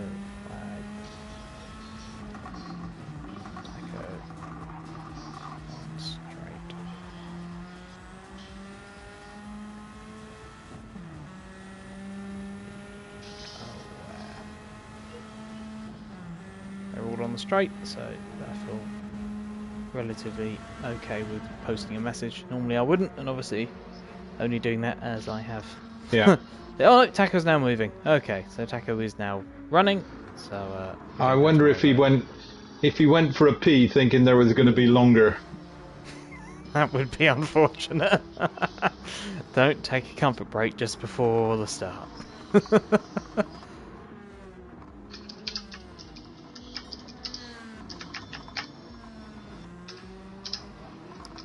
Kamaru in that. I like the way we've got a yellow car, a red car and a blue car all in a line. I was going to type main straight clear, but that will be a distraction. I won't type anything. Yeah, we haven't got another straight before they can get going. But Mark, 83. Oh, Kamaru! Oh, a big error there from the Norwegian. Yeah. Those colours work so well. They are. The blue, white, and red.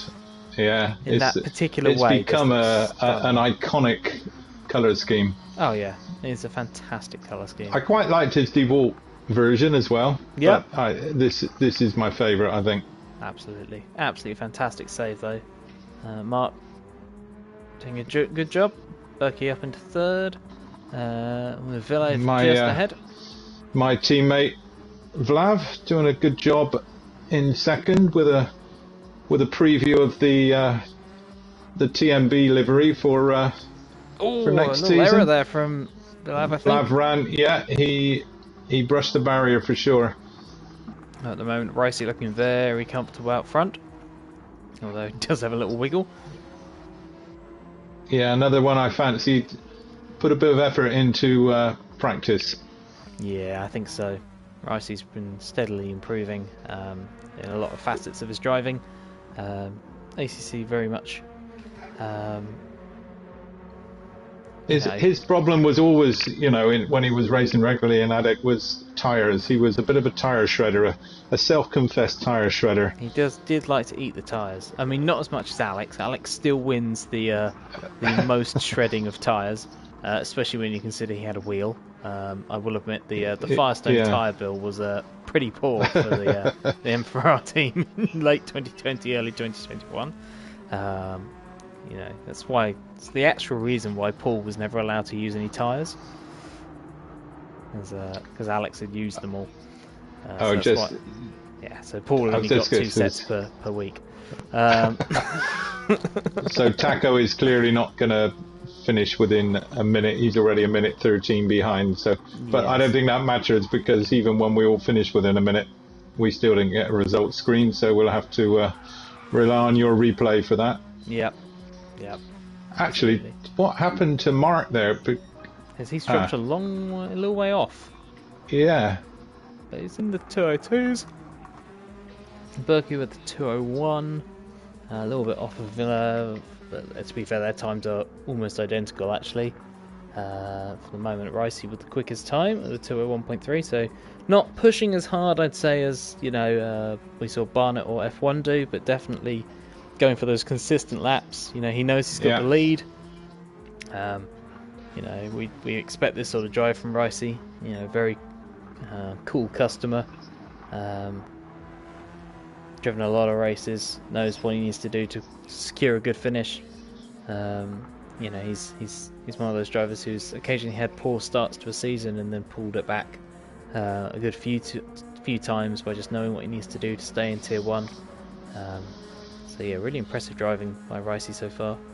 Yeah, Ricey obviously not been relegated. Just he didn't race for a couple of seasons, which is why he finds himself in the default Tier 2, trying to fight his way back to where I'm sure he feels and many others feel he belongs, in Tier 1. Yep.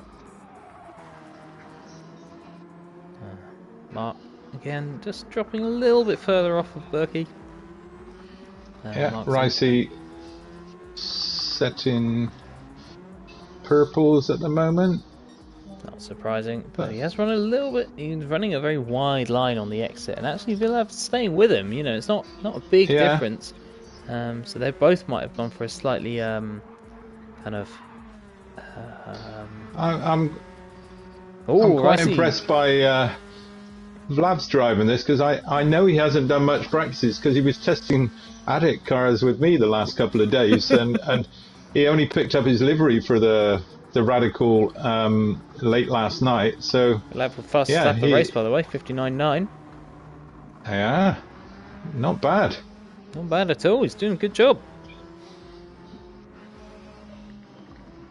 As he's got a new helmet design for this season as well.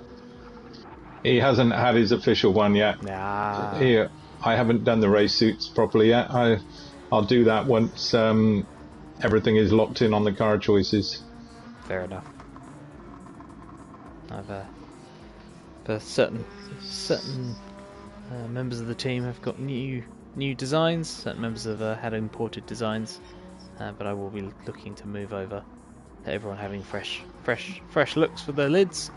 Like I say, I've done the race suits, just about, almost in time. Had to get some decals through decal master Daz himself. Kamara there. And Ricey just easing away from Vlav a little bit now, up to 1.7, so he's brought out another 4/10 on this lap. Yep. But we'll see if Vlav comes back at him. Apologies, it's been a long day. See if Vlav comes back at him in the final sector. He seems strong through there on the last lap, so we'll see if maybe that's his specialty on the track. Berkey looks like he's possibly had a little bit of a duff lap this time. We'll see. Yeah, a couple of seconds slower than the guys ahead, I think, on this lap. But like I said, Berkey's one of those drivers who very much attacks as much as he needs to, and then we'll settle into where he needs to be to get to the next phase. Well, he's in a qualifying position at the moment. Yep. And probably a steady drive in third, not scrapping, not risking anything, could get him a better grid spot than being up there battling in second and costing him and the second place driver time. Absolutely. Obviously Berkey's been a teammate of mine for a very long time now, and very much has been the Alain Prost emulator, or reminded me of the importance of the Alain Prost approach, and sometimes you just finish where you can and just take the points. It's not worth it when it comes to possibly binning it in a more spectacular fashion. I'm just trying to think. Was it Prost that said his job was to win driving as slowly as possible, or that was Jackie Stewart? That was Jackie Stewart, wasn't Jackie it? Stewart Okay. was win. Oh, that's our first lapping. Ricey goes past Taco. I fancy Ricey's made a mistake because the gap is down to just over a second now. Well, he's now stuck behind Taco, so he may have got balked by that as Taco takes himself off the racing line in a slightly aggressive fashion. The difference is that Vlav made it through cleanly without costing himself any time. Yeah, I mean Ricey's lost 2.2, so yeah, you might be right. It's 2.2 off on that lap, but Vlav also hasn't had the best of laps and does seem to have. Oh, I do apologise. Unfortunate timing. Are we keeping you up, Plux? Yes, we are. Ducks aren't supposed to stay up past 9, it turns out. And we've also got a battle developing for fourth because Kim has hunted down Mark. Yeah, Mark's had I think it was about 3 or 4 second gap. Yellows for who's Taco. off? Taco. Okay. Slightly less exciting than I was possibly thinking. Talking about yellows that are going to be exciting. Mark's had a huge moment. Kim has to take avoiding action. Kim is through. Kim is through back to fourth.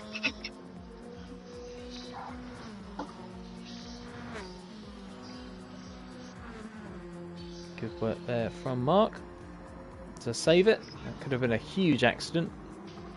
So nice comfortable. Nice bit of awakening yourself through there. We'll see if Mark can kind of close back down on Kim, or Kim have found himself a new bit of pace. He's always a good driver to kind of push himself into the race. Sometimes doesn't always start the quickest, but definitely warms himself up into races. And like I say, look for him to be near the pointy end of the repechage, I think. With those who have fallen into it so far. Berkey seems to have made a mistake on the last lap, lost 3 seconds. Yeah, just spotted that. But like I say, he's got a big gap. Blave still trying to stay with Ricey. Yeah, this is a sector I think where Ricey is a bit quicker. The gap has gone up 7/10 just through 2 corners. Yep. I think it's the highest downforce parts of the track, and therefore you're getting a little bit of wash on the front end. The car's quite sensitive to that, especially because the car is so on the nose normally. Actually, they've looked a little wide through there. Yeah, he's lost a second. So yeah, I think he's got caught out by that dirty air, and the car needs, you have to keep the momentum up to keep the pace up.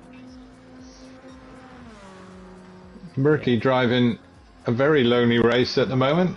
He's got 9 seconds down the road from Vlav, and Kim is a further 9 seconds behind him. But he's in a qualifying position, so that probably suits him. Yep, happy days. Doesn't have to do a repechage. Easy peasy. Move on. And of course, it is quite a wide catchment for the final, so it shouldn't be too tricky. Try and get yourself into those top 8 spots or top 7 spots needed for a promotion into Tier 1.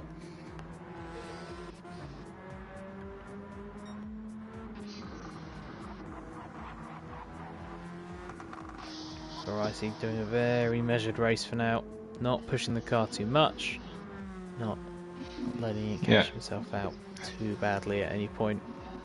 So great work from Ricey. Yeah, Rice's rear left is a little bit more worn than Vlav's.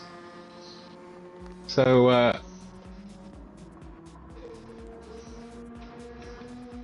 in fact, Burke is probably about the same as Ricey. Vlav doing a good job on tyre management there. Yep, no, absolutely. I'd say Burke is probably the weakest on that rear left at the moment, but he did have a what looked like a fairly big slide at one point. I caught earlier on. So yeah, I think since Michelin have got involved with Polyphonic Digital, that's one of the things that I think we noticed almost immediately on Gran Turismo Sport is that if you have any type of slide or lock-up, the tyres, they don't come back from that. No, they don't. They very much turn into jelly, and you know they're a bit like the Pirellis in F1. They kind of thermally degrade quite heavily. Any sort of slide. Oh, Kamaru gets himself a penalty. Now, obviously, the gap's 3 seconds, so it shouldn't have any impact, but still. Oh, and Mark's lost it big time on the straight. Oh, what a shame. It was, you know, within a chance of staying with Kim. Yeah, that's taken the pressure off of Kim. He'll be safe in that 4th position, but of course that does mean the dreaded repechage. And a lowly position because he's quite a way back now. He's 40 seconds off the lead, is Mark. Oh yes, Mark's very much in quite a lowly starting position. But you know, it'll be a good scrap. Like I say, it'll probably be the most intense race, I think. Well, more cars on track, and some of the quick boys all racing together. Yeah. We'll have eight on track for the repechage and then 12 on track for the final, and the final will be 20 minutes long. And as we know, these things can always, you know, that last couple of laps on these tyres that people may have not pushed to that level so far. Kim about to serve his penalty. Yep. So here we go. This is as many people have seen in FIAs. You click the penalty boards and you get your 0.5 second or whatever it is penalty. But this is new for ADEC after various penalty management systems have been introduced. Manual systems, yes. Some more controversial than others. Yep. You know, it allows us to kind of manage these things, and like I say, we'll see how the zones work. Hopefully the track limits are good enough that they don't cause major concern. Rice is finished. Oh, yep, Rice is across the line in possibly the quickest time so far. 16:15 odd for Vlav. Yeah, he also Rice set his second best lap time on his final lap. And Berkey 16:28, something like that. Good to know. I've now got to repaint the car and put new parts on it after he slams it in a wall. Kim is going to come across in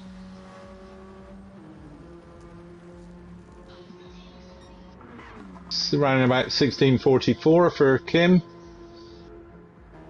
Mark about the 16:55. Mark is 16:58. And Taco is obviously a lap down. Taco will. Oh, this is a lap race, so no, it killed it because of the 1 minute thing. Okay, good. So, repechage, we've got to kill the lobby now, have we, or not? Not yet. No? No, and let me save that replay. So, repechage will need all the drivers who have qualified for it, so I will put a post up just to confirm that in a moment. So everyone stand by. Drivers who know they're in the repechage can obviously come back in, but I will put a post up to confirm. Those drivers who are not in the repechage, please leave the lobby to make space. And, yes, thank you very much all for the patience, and like I say, I apologise for the slightly ropey system. The game has somewhat hamstrung us on what we were hoping for. was going to be quite an easy system.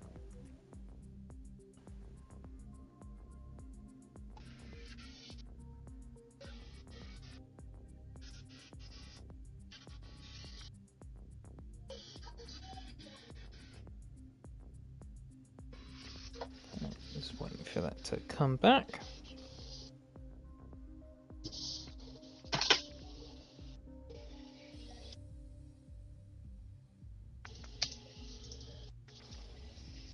So, right.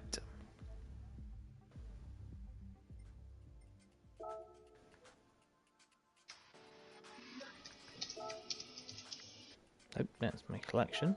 There we go. Where's that one? Okay. Have a 25 megabyte replay. Right.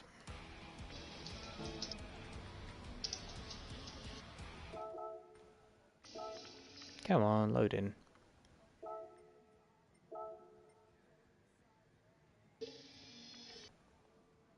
A long old wait for the Group 1 drivers for their final, isn't it?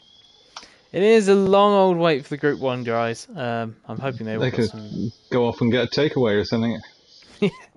Well, that seems to have not worked, so I'm just going to try and reload that after some interesting moments there. Oh, I just realised something. Oh, I forgot to turn the background music off. Oh, that's going to be a nightmare. Never mind. I knew I'd forgotten something.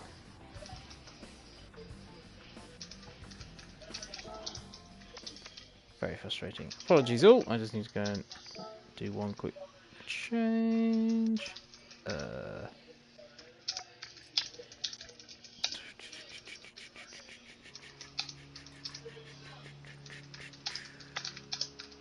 Sound volume. In here. Broadcast mode. That's what I wanted. Whoops, I forgot to turn that on. Let's see if I can actually get this to work, because at the moment it's not working. Take a minute to actually load. I'm just going to go and get some water a minute, so I'm leaving comms a moment. That seems to have crashed. I don't seem to have the lobby, the replay working. Not really sure why yet. I apologise all. This is a little bit of a nuisance. It should have worked, and it's not. So, very frustrating.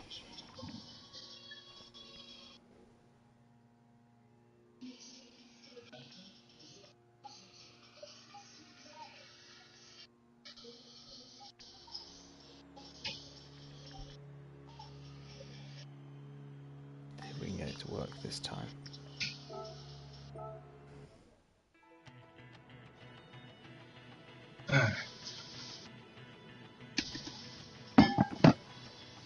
I seem to get a lot of kind of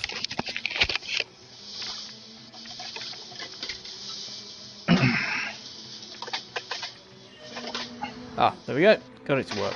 God, that was a faff. What were you working on? Oh, it just wouldn't load. Just sitting there going, please load, please. But it wouldn't do it. So anyway, skip to the end. In the immortal words of Simon Pegg. Right. Oh, just missed Ricey. Right.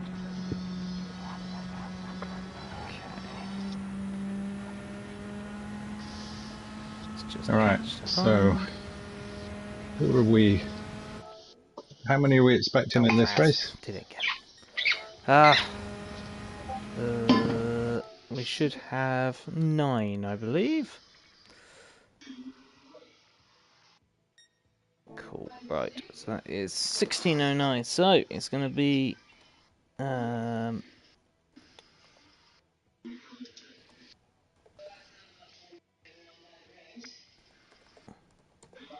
Did H-Boss finish in the top 3? No, he finished in 4th.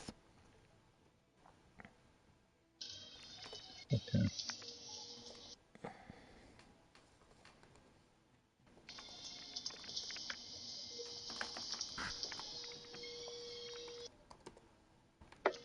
Right, I just need to get Rice's time down. I do apologise all for the interminable delay that this is all causing. 5.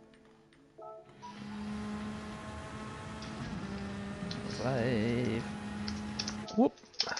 Da, da, da, da, da. There we go. 16, 15, 5, 1.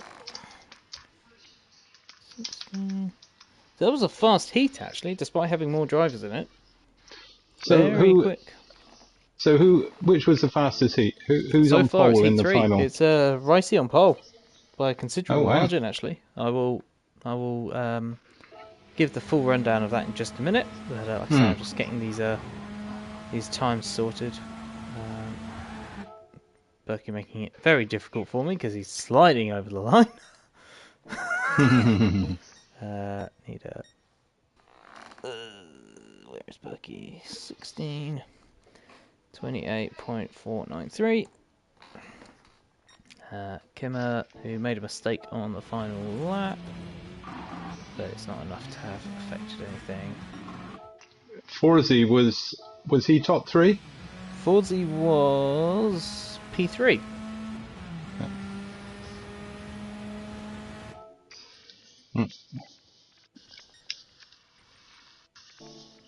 1644.3. 1644.375. And then we should have a time for Mark. And then Taco was DNF. 1658.056. 1658.056. So the repechage is the following drivers.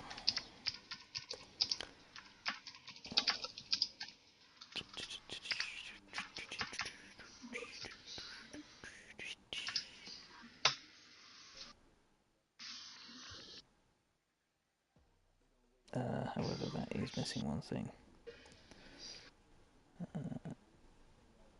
No. Apologies all. I've just got to quickly check one thing.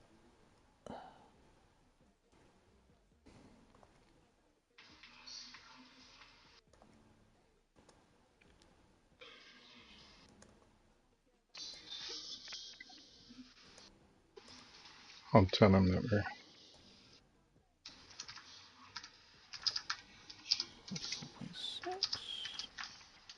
Cool, that worked. I just need to adjust that.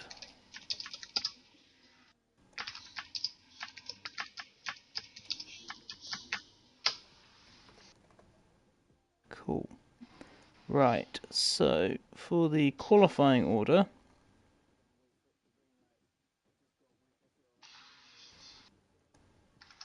for the repechage? I'll type it as you say.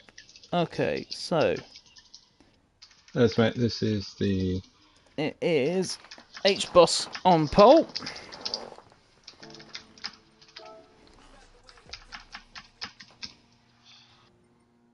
So there should be 7 drivers in this, I believe.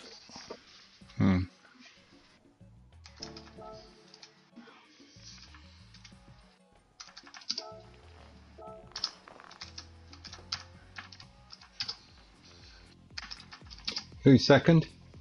Kamaru. Yeah. Muller. Yeah. Jason. Yeah.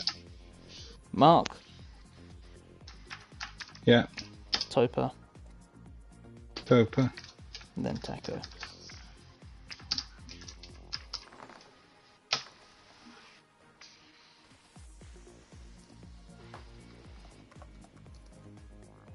Are you playing replays at the moment? I'm Or is he not... saying he's seeing cars on track, not in game?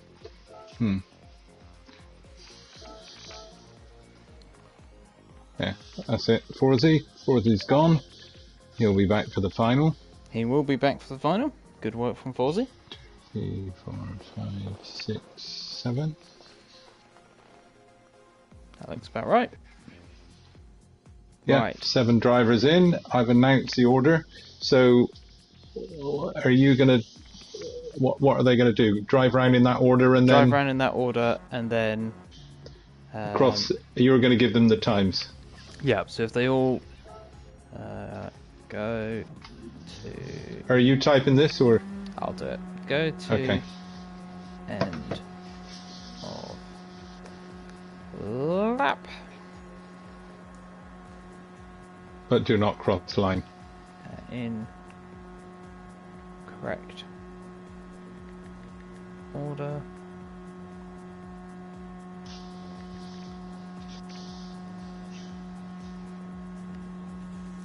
Do not cross line.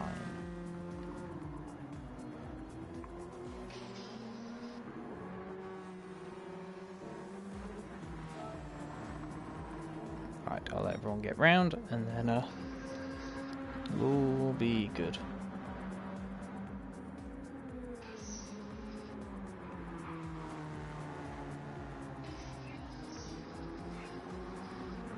I've not seen your message saying don't cross the line. You better tell them quick because we're through the final sector.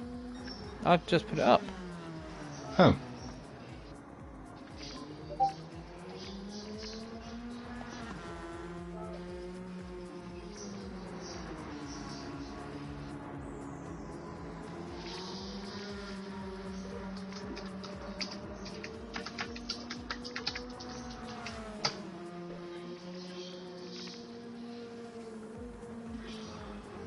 Muller's lifting off. Yeah. I mean, Muller and Halder have done this once already. Yeah.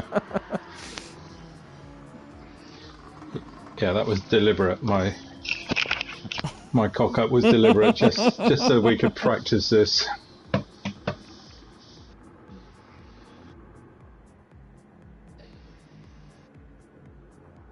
Practice such eventualities as the repechage. Fawzi, you can stay in the lobby if you wish, but I mean, you're just going to be sitting chat. There. No chat. Don't. Oh, Topher's. She's decided to go over there. Oh,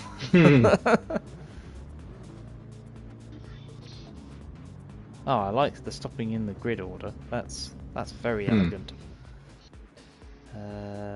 Kim shouldn't be at the front though. Kim should be second. No. So we're just waiting for Boss to come round to take the pole. Yes, Fawzi, you shouldn't be racing. So that looks good. Jason is in P4. Okay. So going round. Boss crosses the line first.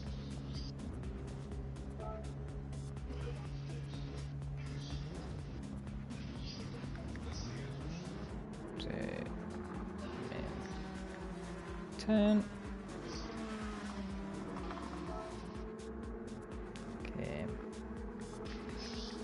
2 min. 15. Bill Muller. What was that? 220. A lot of typing. A lot of typing tonight. Yeah. Jason. My poor brain as well. I've got the steering wheel in front of me and the joypad, and then I've got my keyboard, my remote keyboard to my laptop, and my Bluetooth keyboard from my from my PS5 as well.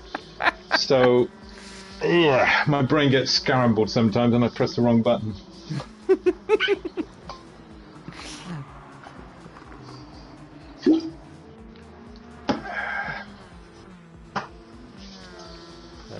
Taco should be at the back. Type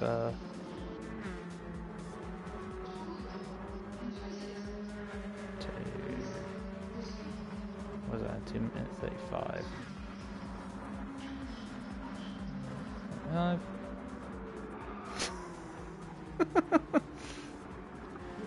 Are you reading something in chat? Yeah. Bottle being silly. Taco 2-4.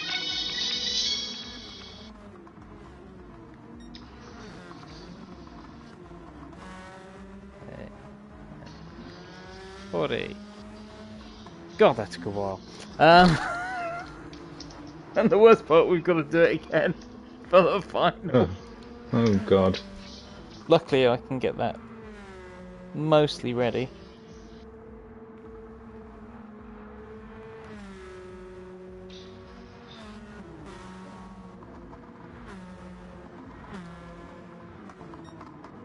Oh, beautiful work by Boss. A little bit early by Kim.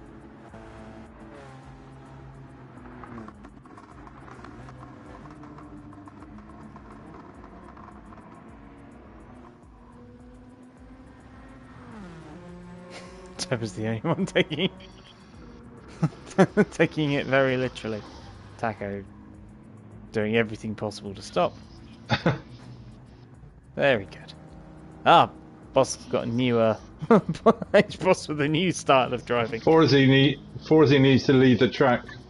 Forzy's on the track. I don't think Forzy's on the track. I've seen Forzy in the quali times though. Yeah, it should be fine. Forzy leave track. Actually, Forzy, just leave the room. Be easier. Yeah. Just for now.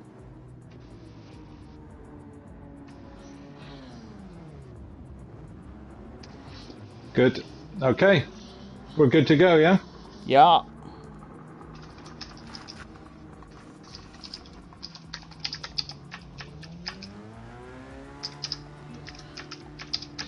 Shall I confirm who gets into the final? What, from the top 3? Oh, how many from the reportage go into the final? Top 3. Okay.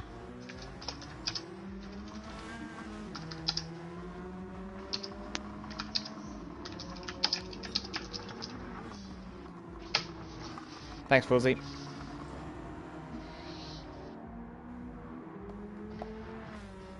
Okay, here we go.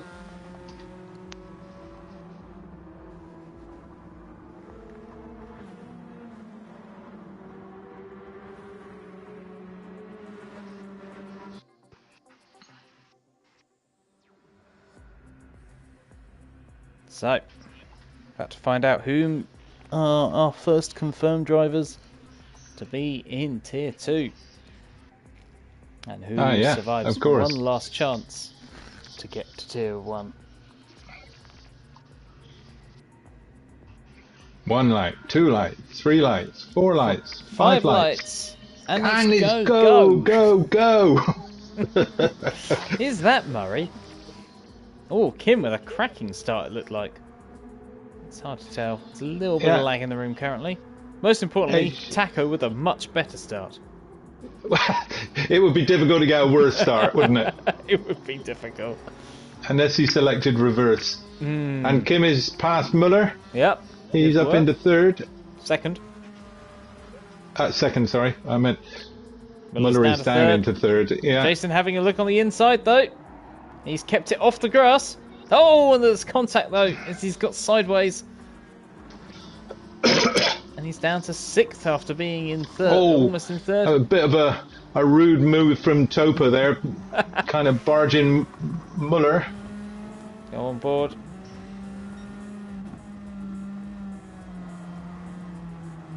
Oh.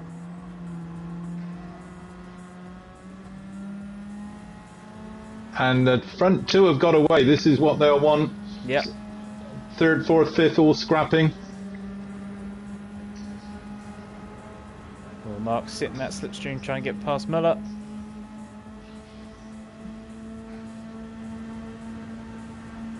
No, not quite. The slipstream. Oh, he goes for it. Oh, Mark with a huge crash. Oh, dear. Looks like he got caught out under braking or something. The back end just snapped round. Really unfortunate there. It was looking like he was sizing up the move, he just couldn't quite, catch it.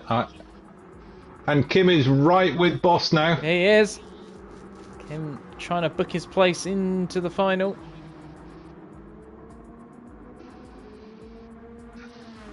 Like I say, of course, Kim has an allergy to heavy damage, so whether he would take that spot should he win it is questionable. But I'm sure he'll be wanting to prove that he's good enough, whether he accepts it or not. Like I say, it's one of those. Oh, I heard someone's round. Howdy's round. Who's that? Jason's round. Oh, Jason's round.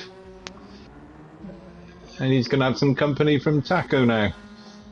Yep, who looks like made a mistake. Oh! Taco's hit the pit wall. Interesting. Anyway, back with the leaders. Heavy damage, yes. Not quite sure what happened there, but interesting stuff. Boss holding off Kim down the long straight. Kim gets a much better exit out of turn 3. Yes. He really closed up on Boss as they go up the hill. Right on board with everyone's favourite. One of the most important corners because long acceleration zone up the hill. Good exit as well. Well, everything is up the hill. The speed he's closing with. Take a look at the inside. Right with him.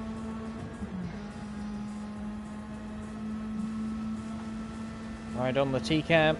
Now, of course, these two, if they're smart, will not battle too much because they're both in. This is all about survival. Finishing in the top 3. Yep. As long as you finish there, you can't get any higher. Oh, Kim goes a little bit wide through the difficult left. Yeah, he made the move on the inside of the previous turn, and that made him a little bit narrow going into that one. Yep. Ended up running deep. So Muller now up into a quali place as well. He's got a comfortable gap back to Topa. Yep. Comfortable and pulling away. We'll see if Topa can have a better run after the a bit of a disaster last time. Interesting to note, running down the traction control this time. Oh! Topa right on the limit though. Yeah. And Mark having to think about going into the pits, and Mark is. Howdy with a huge crash at the final sector. Taco doing Taco things. Kim up to the lead and pulling half a second. We'll see if he can get that customary excellent exit though out of the turn 3.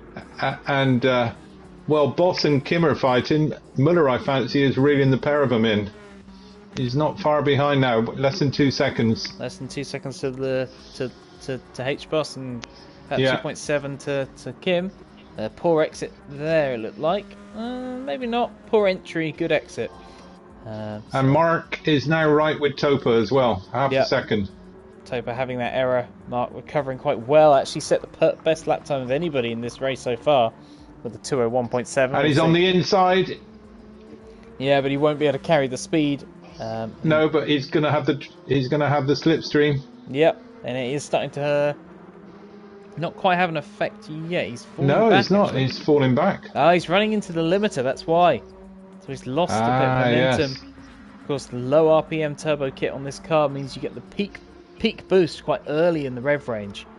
You want to shift up fairly early to get that power. Oh, but wide from Topa there. But this is a much better run from Topa, and she can be happy with this so far. You know, whether or not it gets her through into Tier 1, at least it's a strong showing after a difficult first run.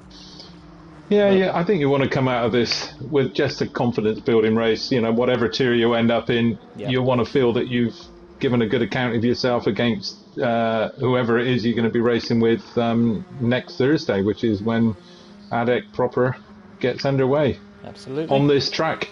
But on this track, they're going the right way. They're going the correct way round, yes.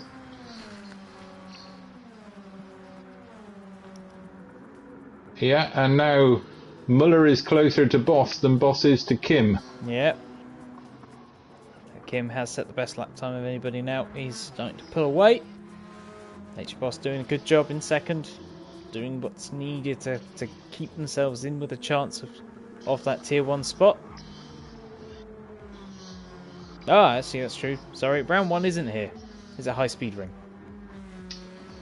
Of course, yes. As always. Yeah, we deemed... who corrected you? Who do you think corrected me? I would say probably Bottle Job. It was Bottle. Yeah, okay. If there's one person if there's one person that reads the rules and everything, you can rely on good old SBJ. Yeah, good old SBJ. He loves being called SBJ as well. It's his favourite nickname. And Mark is in the slipstream again, but is he going to get the same problem? Shifted up a bit earlier that time, but still, Topa getting the better exit is enough to cover. They top out around about, what, 154 mile an hour, something like that? Yeah, that's all the gearbox has got to give, unfortunately. And that's why we didn't run the radicals at high speed ring, right? Because they'd be on the rev limiter the whole, well, 3/4 of the lap. Yes, it will be interesting. I think they are scheduled to go there in the main series, in the Fun Cup, but for this we wanted to make sure that, you know, there was a bit more variance of corner types. Oh, Topper running wide. No, he did a wall of death. He managed to keep it on the black stuff. And Muller is now right 0.6 behind H-Boss. Muller doing a good job to keep himself in the hunt for Tier 1. In those, 2-minute lap times now, Kamaru with the fastest, but only a tiny bit quicker. H-Boss a little bit down on the pace that Muller and Kim are showing at this point. But yeah, you can really of course, Muller in danger of being the first big sculpt. He's been a long-term T1 driver, never been relegated. More races than anyone else. It would be a shock if he didn't make it through.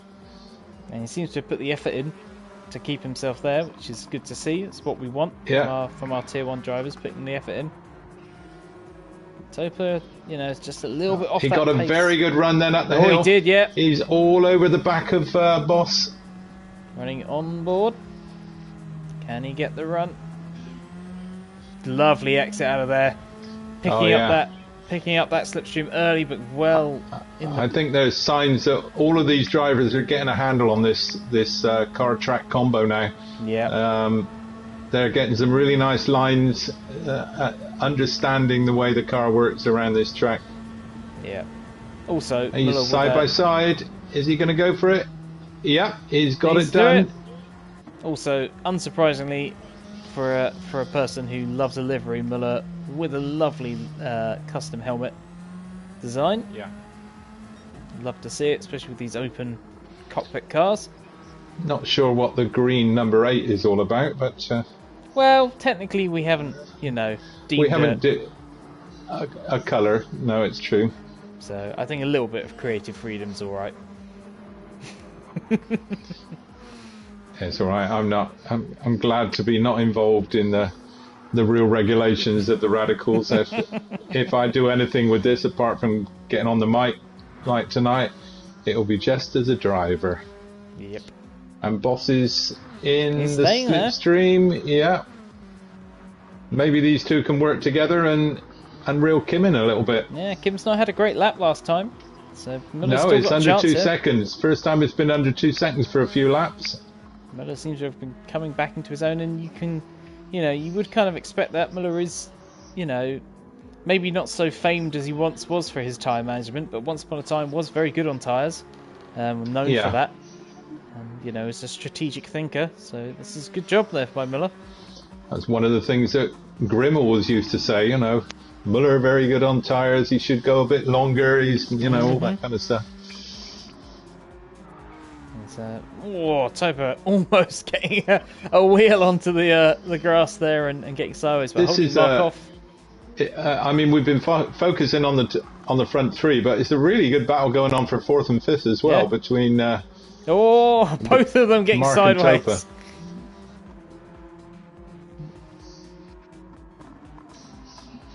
Jason a little bit further off the back at this time, and Taco putting in a better job. Anything can still happen. Mark in 5th is only 8 seconds behind Kim. Kim makes a mistake.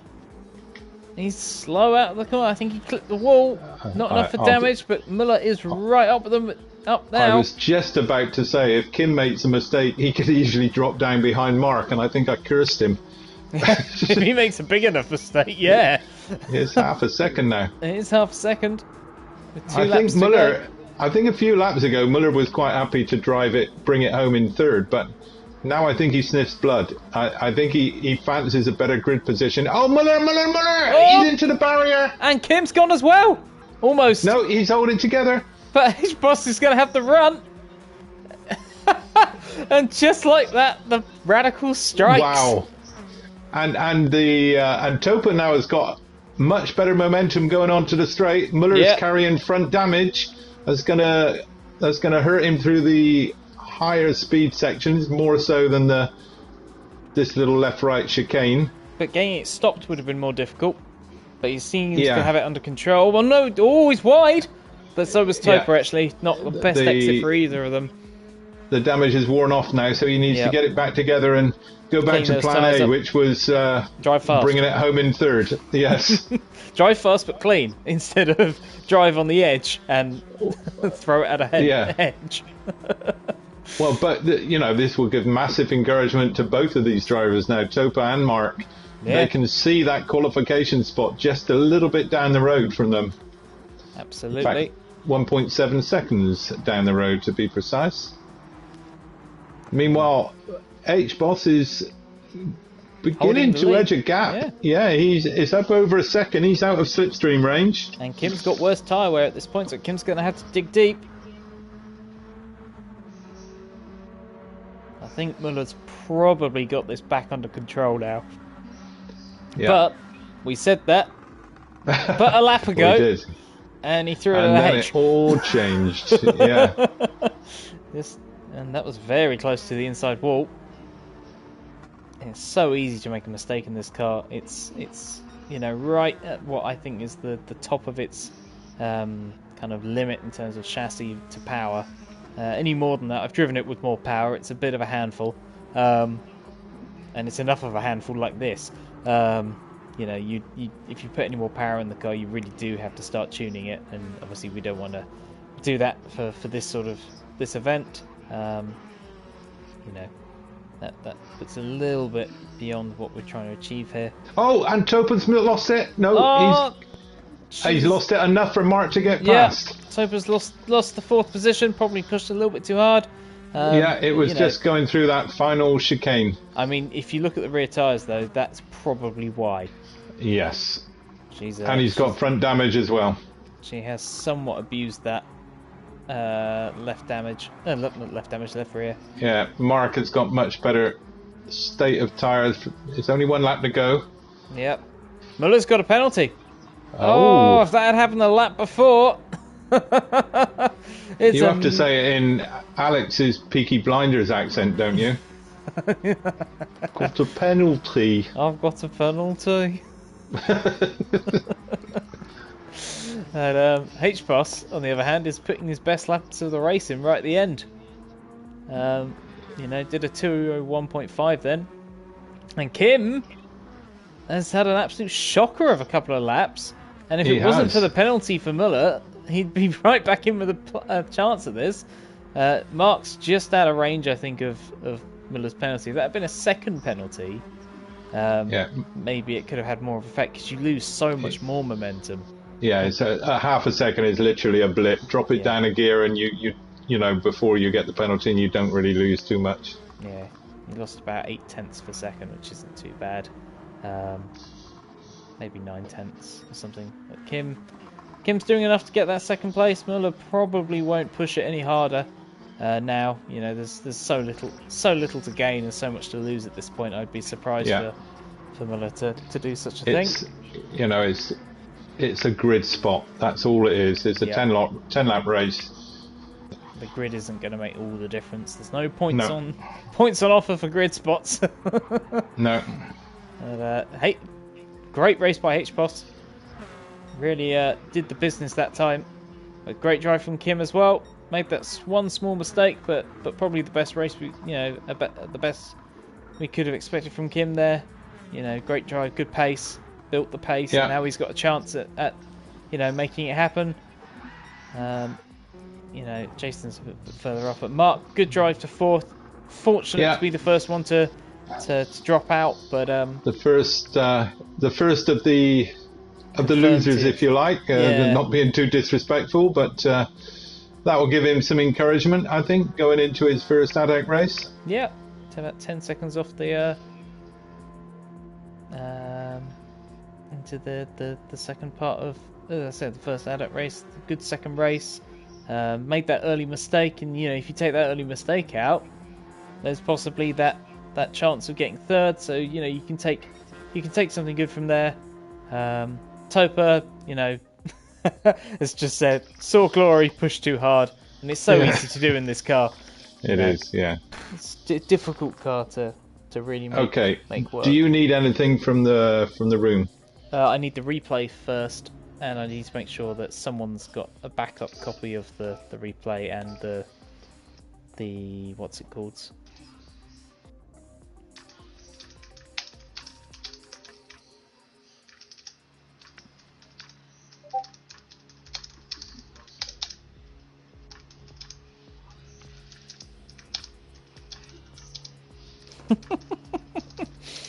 Yes, I do find it quite amusing how all the participants have been slowly doing practice lobbies of their own in the background as we've been going through this evening. Oh, have they? Yeah, every time I jump back in, there's a test lobby someone's holding. It's just made me laugh. Right, let's get this final. Have you got what you need? Yeah, I will hopefully be able to get that. Yeah, so the lobby will now close while we reset for every time. There we go. Reset for the 20-minute race or 10 lap race. And like I say, that is all good to go. Just gotta wait for the game to remember how to not be a sausage. There we go. Push the button. There's the button.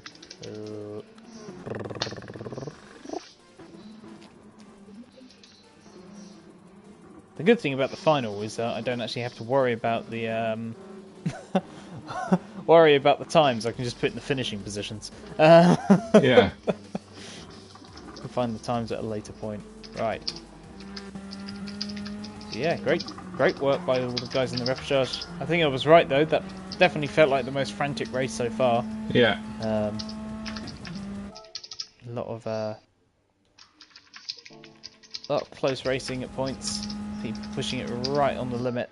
So yeah, like you say, Topo, yeah, you can definitely take some encouragement from that. You did a great job. Nothing to sniff at. Just being off the back of some great. Can I kill the room? Yep, absolutely. All right. So, are you number crunching now? I am number crunching. I just need to get the lobby to play ball. Interestingly, our top three were our top three in the on the grid. On the grid. Okay. Yeah. In the same order. Some consistency. Wow. It didn't look like it was going to be in that order for quite some time. Also, everyone has massively improved their initial time. I thought that looked that way. I said it in the race that everybody was much more controlled, consistent. Yeah, we're looking at 15-20 seconds sort of difference. So it's very interesting to see the improvement.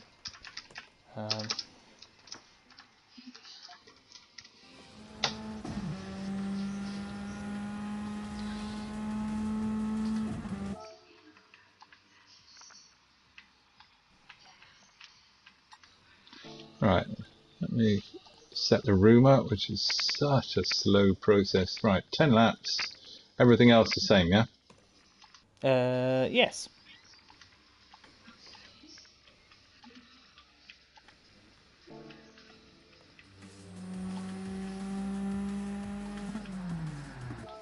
Oh, Toby, you've made this so much more difficult to spot when you're going to cross the line. Stop with these flick spins. There we go. It's fine. 89.944. That'll be Jason. Oh, I need to put. All right, I'm putting the time out to 110 seconds. See if that makes a difference. No limit. Right. PP limit is 645, right? Yep. Been so long since I did this lobby now. 645. Power limit is 325. And the weight limit is 775, was it? Yep.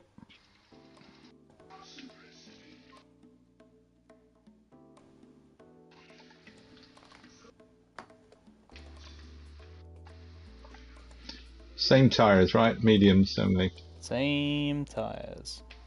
Yeah. Cool, right. So, we have our finalists.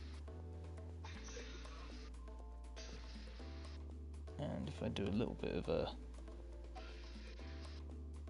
hidey of certain... Sorry, we didn't have wall collision penalty, did we? No. No penalties except shortcuts. Shortcut, which is strong. Yeah. Right.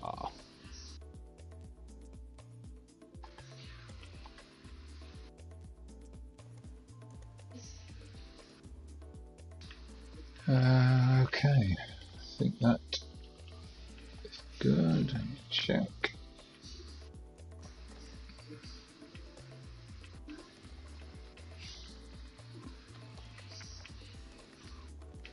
Okay.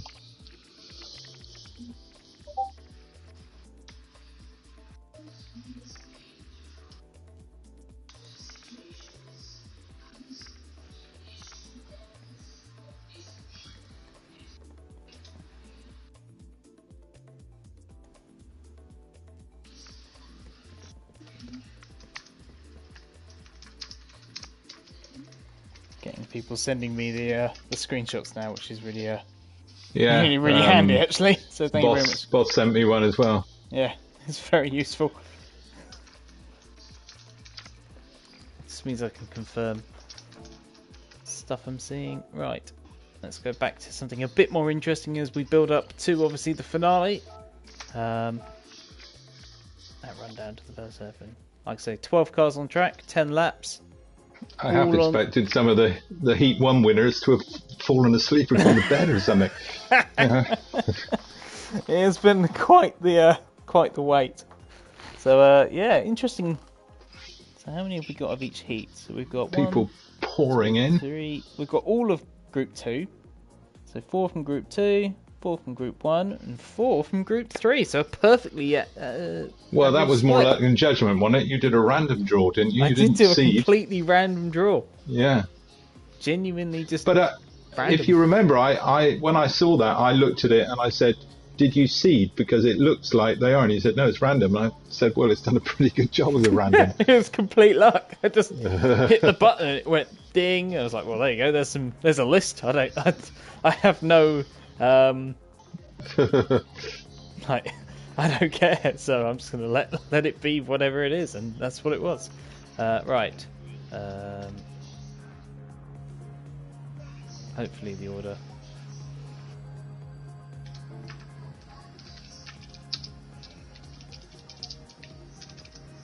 Oh, where is he? There he is. We'll put the random bloke on the screen. Which really is quite funny when just some random bloke's head pokes out. There you go. There he is. I'm not watching the stream, so I'll look at it later. I think this is the best feature of GT7 so far. It's just a random man. It's good to see. But yeah, it's interesting start. You know, interesting grid actually. I think some of the quicker drivers. I'm just looking on the chat. The mystery of why Taco remained on the grid for so long was, yes, he was AFK. I said it looked more like that than a glitch. Okay, do you want to tell him what to do then? I'll ask.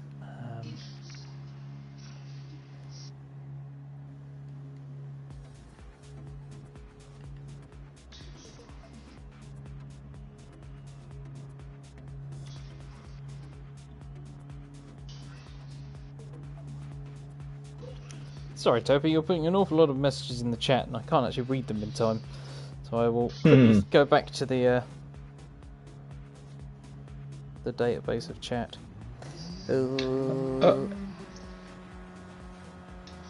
Boss is saying heavy damage for final. No.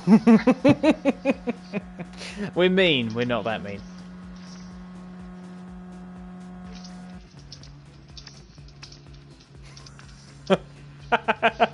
That is true, Bottle. That is only rivaled by the "Hi, I'm Jeff Gordon." Bit of amusing people poking heads out. All right. So.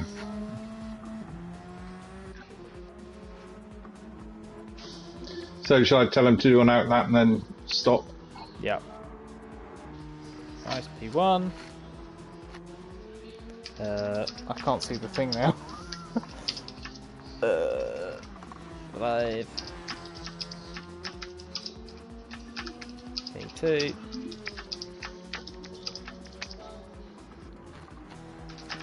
Dennis. God, remember when Dennis was racing all those hours ago? Yeah. I mean, to be fair, remember when Senna was racing right at the start of this? Yeah. Feels like it's been a long hour and a half because it's actually been almost 3 hours. It has. We've been going for some time. F1.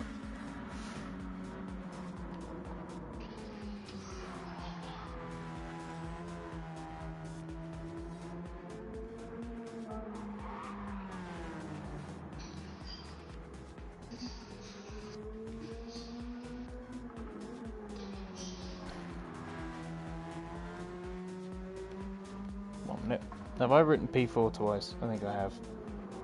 You have, yeah. Senna is P4 and F1 P5, yeah? Yes. Who did I... You put both at P4. Ah, whoops. Senna's P5, yeah? No, it was the other way around. Senna held on, didn't he? Senna's P4. Yeah, F1 Senna's P5. P4. So Yeah. F1 should be P5, and I said he was P4. Yeah. Whoops. God, there's an awful lot of them all. Right. So Forsey was P6, and I've done that, so it's Berkey.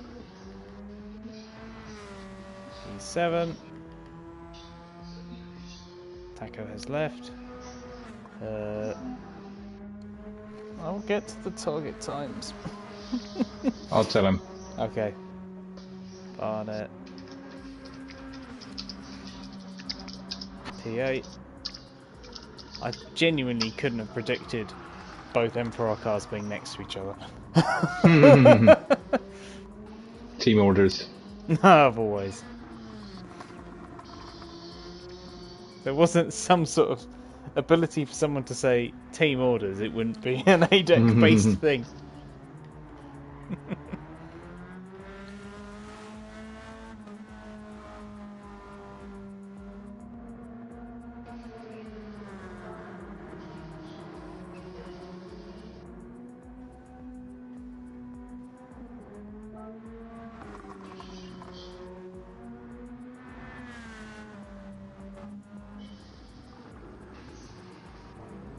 Everyone's sitting on the grid.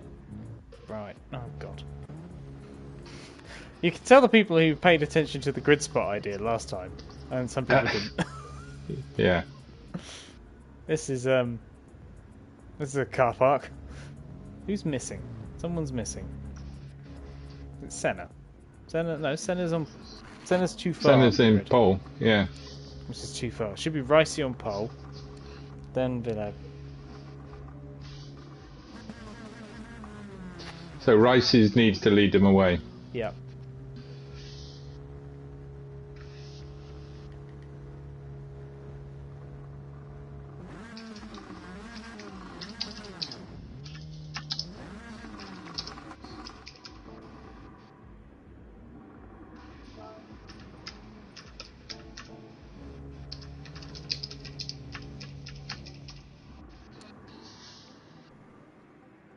Rice is on pole, right?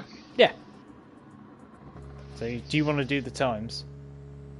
I can do. Yeah. So if you call them out to me. So it'll be 210 for Ricey. Wait. Okay, you'll have to call the whole thing out. In fact, it would have been easier to. Right. Rice 210. Yeah. Next. Vlave 215. Vlav. Yeah.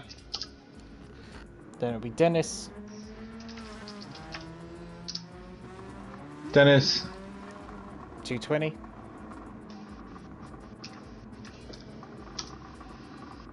Yeah. Next. Senna 225. Yeah. F1 230. Yeah. And Forzy 235. Yeah. Berkey 240.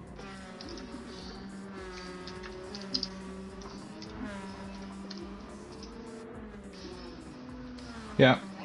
Barnett 245.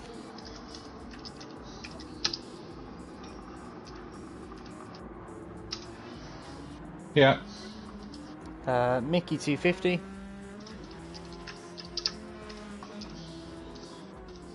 Yeah. H-Boss 255.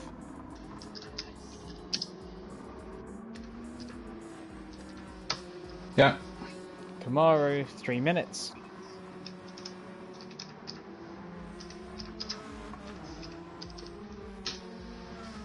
Yeah. Miller 305.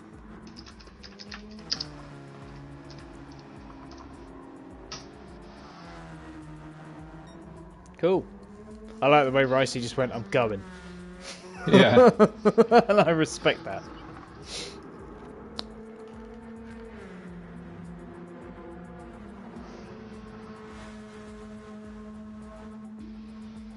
This should be a good race. This should be a cracking race. It's in all sorts of mixtures of, temperaments and I would say there's a slight advantage to the guys that went in Heat 3 because they're a little bit more dialed into the track. I'd say the people in the reportage, but they're just a little too far back on the grid to... Oh, Rice has put it into the wall. He finished the lap. It will do. Yeah. As long as no one goes faster than that, that's all that matters. Yeah. Luca wishes everyone good luck. Thanks, buddy. Cheers, Luca. Who is it? Was it away on holiday? I know it's Bacchus, his buddy. Yeah, Luca's already confirmed G1. Yeah. He had a good season. He did have a very good season. I love watching the snake just slow down at the end.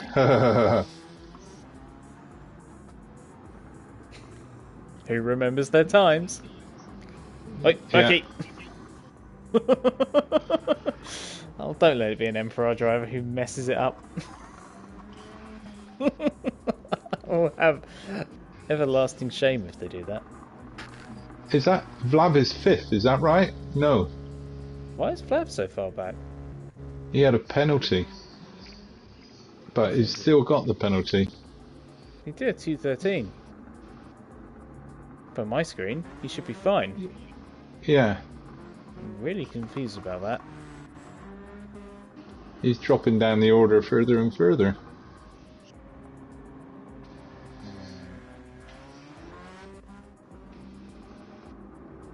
Lap not counted due to pen. Shit. We're gonna have to do it again. No, we only need Vlav to do a lap. Okay. So what has he got to do? He's got to do a...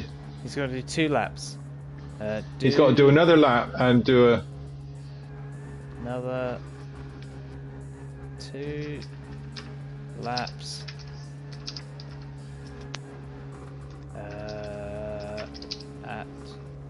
What did he need to do? He needs to do 2:15, didn't he? Yeah. I'm on it.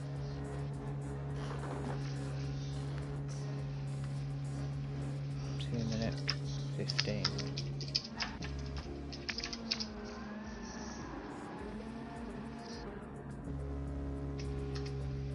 I'm liking Dennis's smoky tires.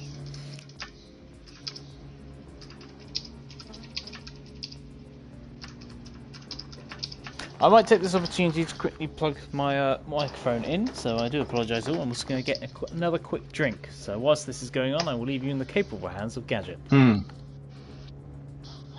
Well, he'll leave you in the hands of Gadget. I don't know whether he's capable after tonight's performance.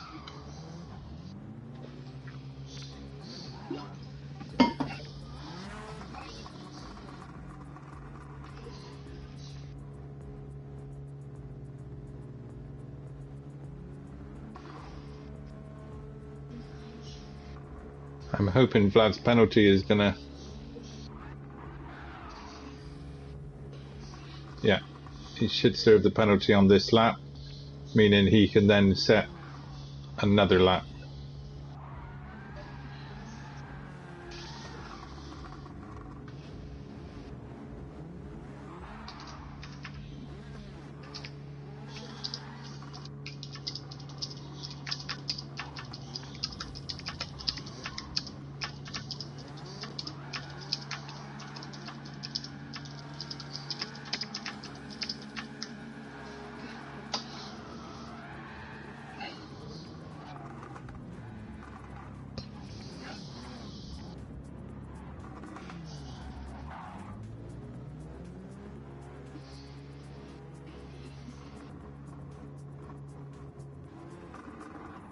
I love the general mayhem that's just occurring on screen right now. Yeah. High quality sim racing going on here.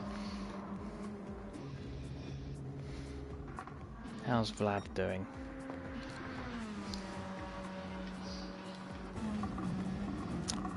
Let's ride a lap on board with Vlad. Get out of the way, Ricey. Oh my god!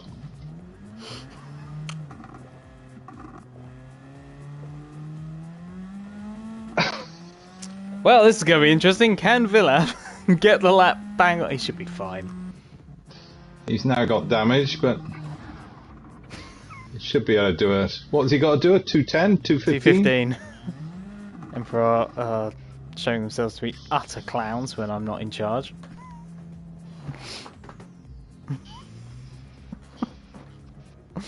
Oh dear. Oh dear, boys. I expected better. Tell they got the new race suits on all the old ones.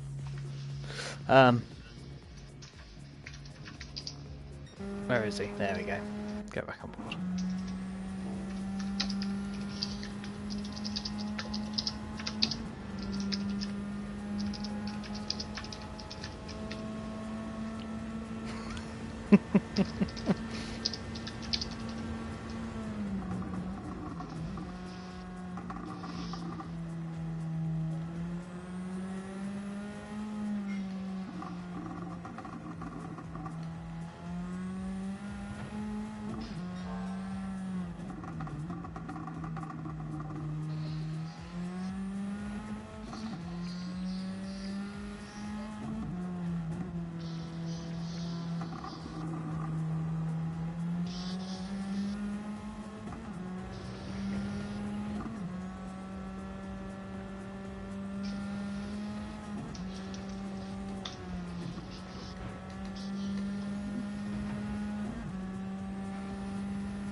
Yeah, well, that may be the case, but we're gonna. Oh god.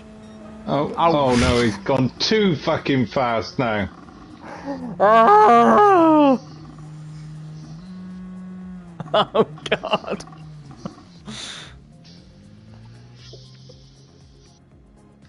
Well, that'll do. That'll do. I can't be bothered to care. That'll do, donkey. That'll do. Oh, never mind. That'll be fine.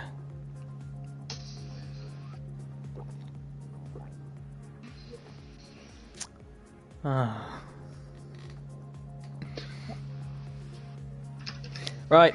I want to know what everyone thinks is going to happen in this one. Who do you think is going to get through? Let's build some excitement for this final race after some dramatic nonsense going on.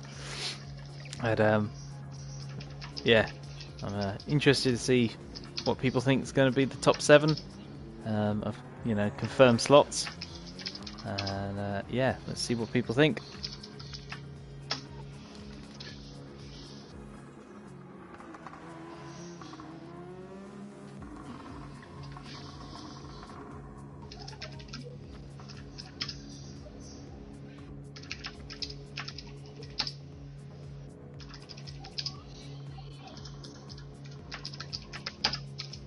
I'll tell Vlad not to fight Ricey into turn 1. Okay.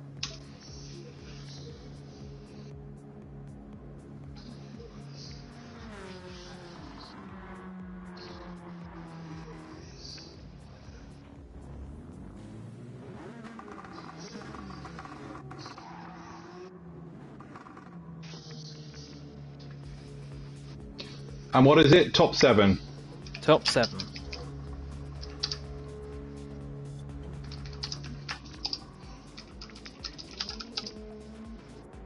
Berkey has trashed the front of that car. Excellent. Glover's trashed the front of his. Great. So glad I spent all that time painting cars for them.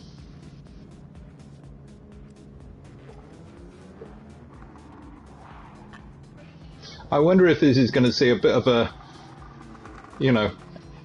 everybody just driving around and not looking to make mistakes apart from those from about 5th to 8th. Yeah, the top 5 is going to be. What is it they call it in circuit cycling? Is it it's like carriage or something? Where it is the last one has to drop out every couple of laps. It's Olympic. Karen? It's Karen, I think it is. Yeah. All right, let's get this underway.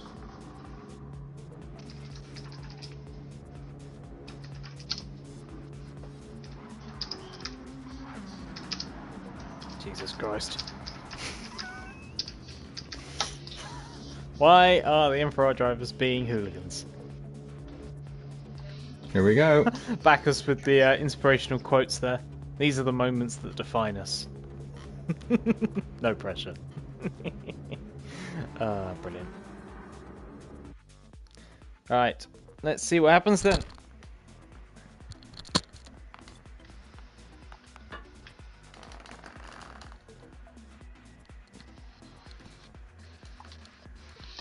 Okay, this is what the evening's been building to.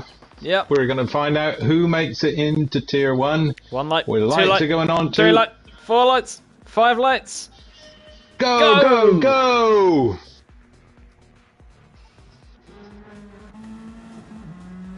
Bilav is not fighting that T1 position at all as instructed. And it looks like F1's made an absolute scorcher of a start. A little bit of contact there between F1 and Ricey. F1 forced onto the sausage curb as somebody's off. Force is off.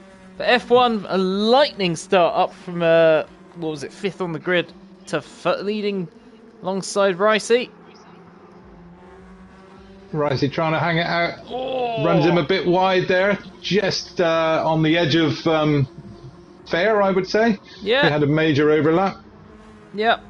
And Senna is up in P3. Barnett with a barnstorming start up to P4. Vlav was the big loser. He's dropped from 2nd. Well, pole if you take his actual grid position. Yeah. Down to 6th, but he's just gone past Dennis. Yeah, Berkey's also had a problem, but Mickey's just hit the wall at one of the worst points to hit it. All the way down to last. And as we get backed up to the front, going on board with Ricey. And H-Boss is up into 6th. Yeah, he's getting himself into Tier 1 at the moment. Yeah. Oh, Ricey! Big contact into the wall. Oh no. And it's going to be absolute carnage here because his car's slow. Yeah, he's got damage. And it's F1 just manages to hold on. Senna up to P2, and with a chance to push there. And nope. So we've got the the runaway leaders in Group 1 again, back up front.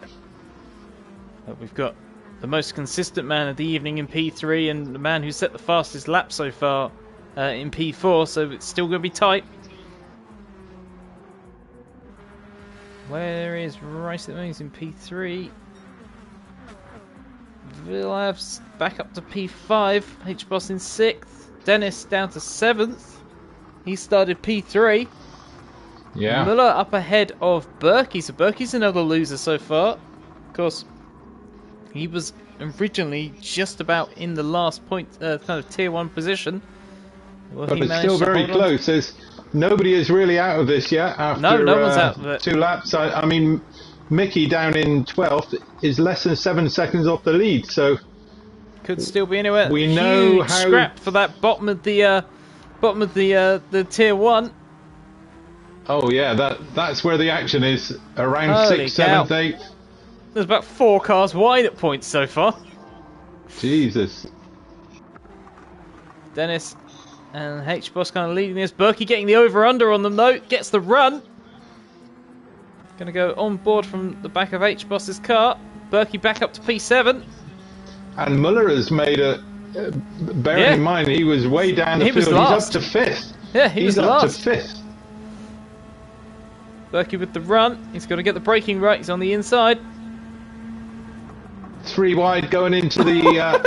absolute chaos, boys! Oh my God. Kim's in the mix as well. Oh yeah, Kim's... I hadn't even mentioned Kim yet. This race is utter nuts. It shows you how much these boys want it. Oh, I thought there was going to be contact there from Forzy. But this has, Berkey's up to P6 now. Gap to Muller is 1.6 seconds. We'll go back up to the front. Ricey's down to P4, but Barnett's through. We'll take a quick look at the front. F1 is doing what F1 used to do already, streaking away with the fastest lap of the event. 58.3. Wow. There he goes. Anyone who thought he'd lost And Ricey down the inside. Yep. Beautiful move back on Barnett.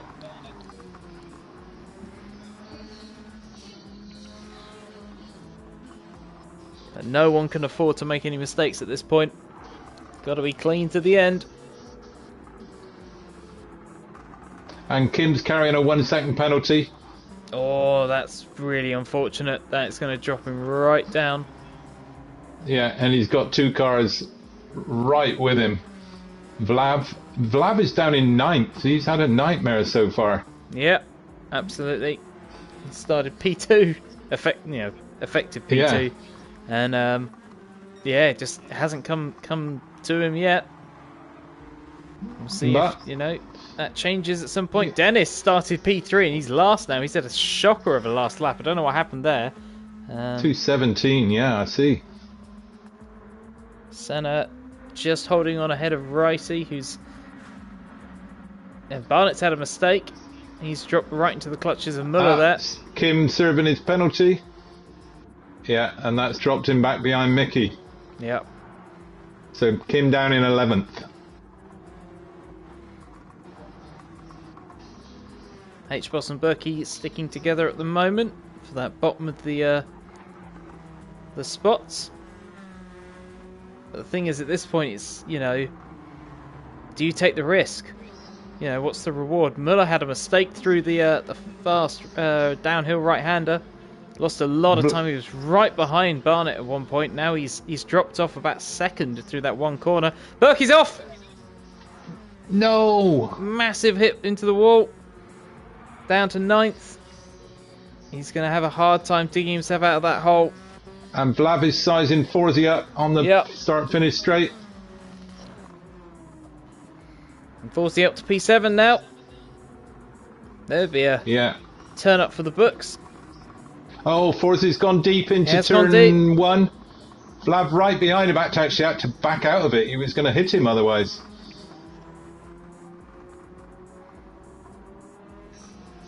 Vlav's taking a look. Round the outside. Is he going to try the old switcheroo?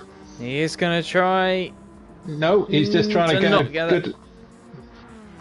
H-Boss with a penalty. I've been... Yeah, yes, a 1 second penalty. That's going to drop him right into range of these guys. This battle. Yes, it is.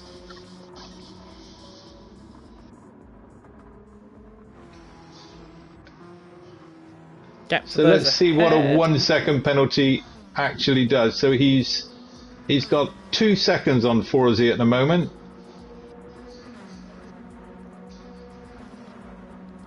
Very, you know.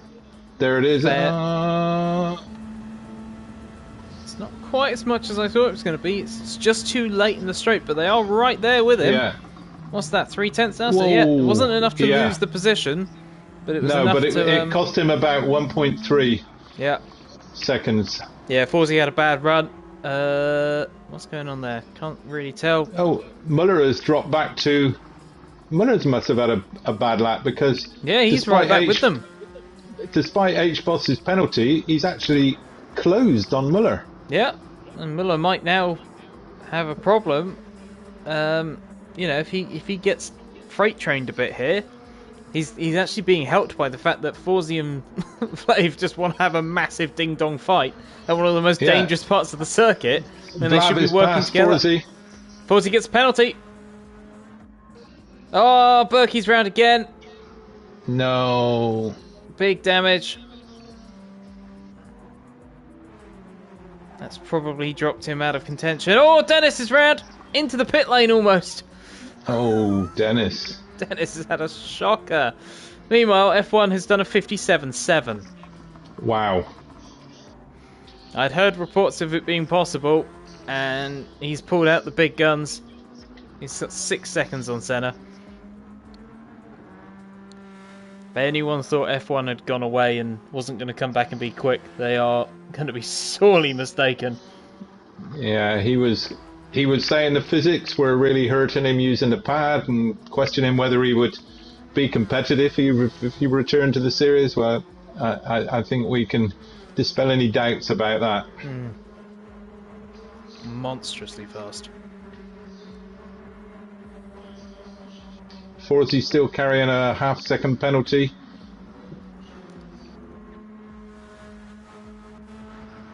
He's just getting into the slipstream of Vlav, and he's gonna drop back now. Yeah. So Forsey's kind of the only one. Well, he's just made an absolute mess of that corner. But Forsey's kind of the only one left who can spoil that party now. The gap back to from 8th to 9th is now 7.7 seconds, and it's 5 seconds back to Berkey, who's fighting with Kim. So yeah, it does definitely look like, you know, the top 7, 8 are now kind of safe. It's any 7 from those 8 basically. Pretty much. Who's going to be the unlucky person that doesn't make it?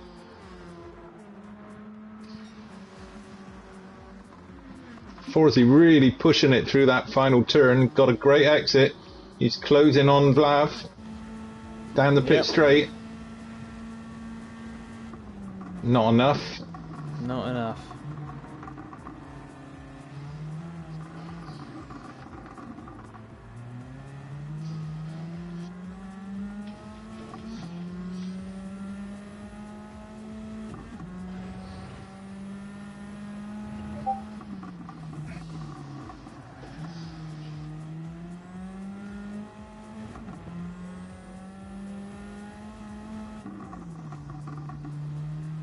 Oh.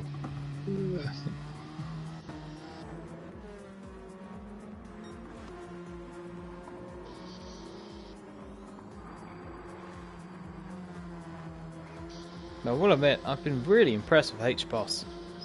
You know, new to the season.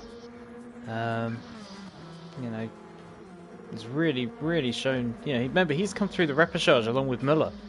You know, correct. Yes, they've had the long way to get here, and they've, you know, come up through, not made the mistakes, and look really good. So that's certainly disadvantaged him in the grid, but he's had more practice. The pair of them have had more practice than anyone else, so maybe they've dialed themselves in. Yeah, they've had more practice around other cars as well. I think, you know, everyone's probably been on time trialing and custom racing and stuff. But yeah, there's no experience. There's no substitute for, you know, what they would say match fit in football or race fit. Absolutely. And Boss is right with Muller. Yep. They're on stream right now. Oh, Muller having a slide through there. I think, you know, a lot of the top four have kind of backed it off now. They know they're safe. There's no point pushing. Yeah. Well, Vlad's just set his personal best as he's got a more of a comfortable gap over Forzy, and this is the most important battle in many respects, because the win and everything above 7th is just the glory of the race. It's the long-term effect is who finishes 7th.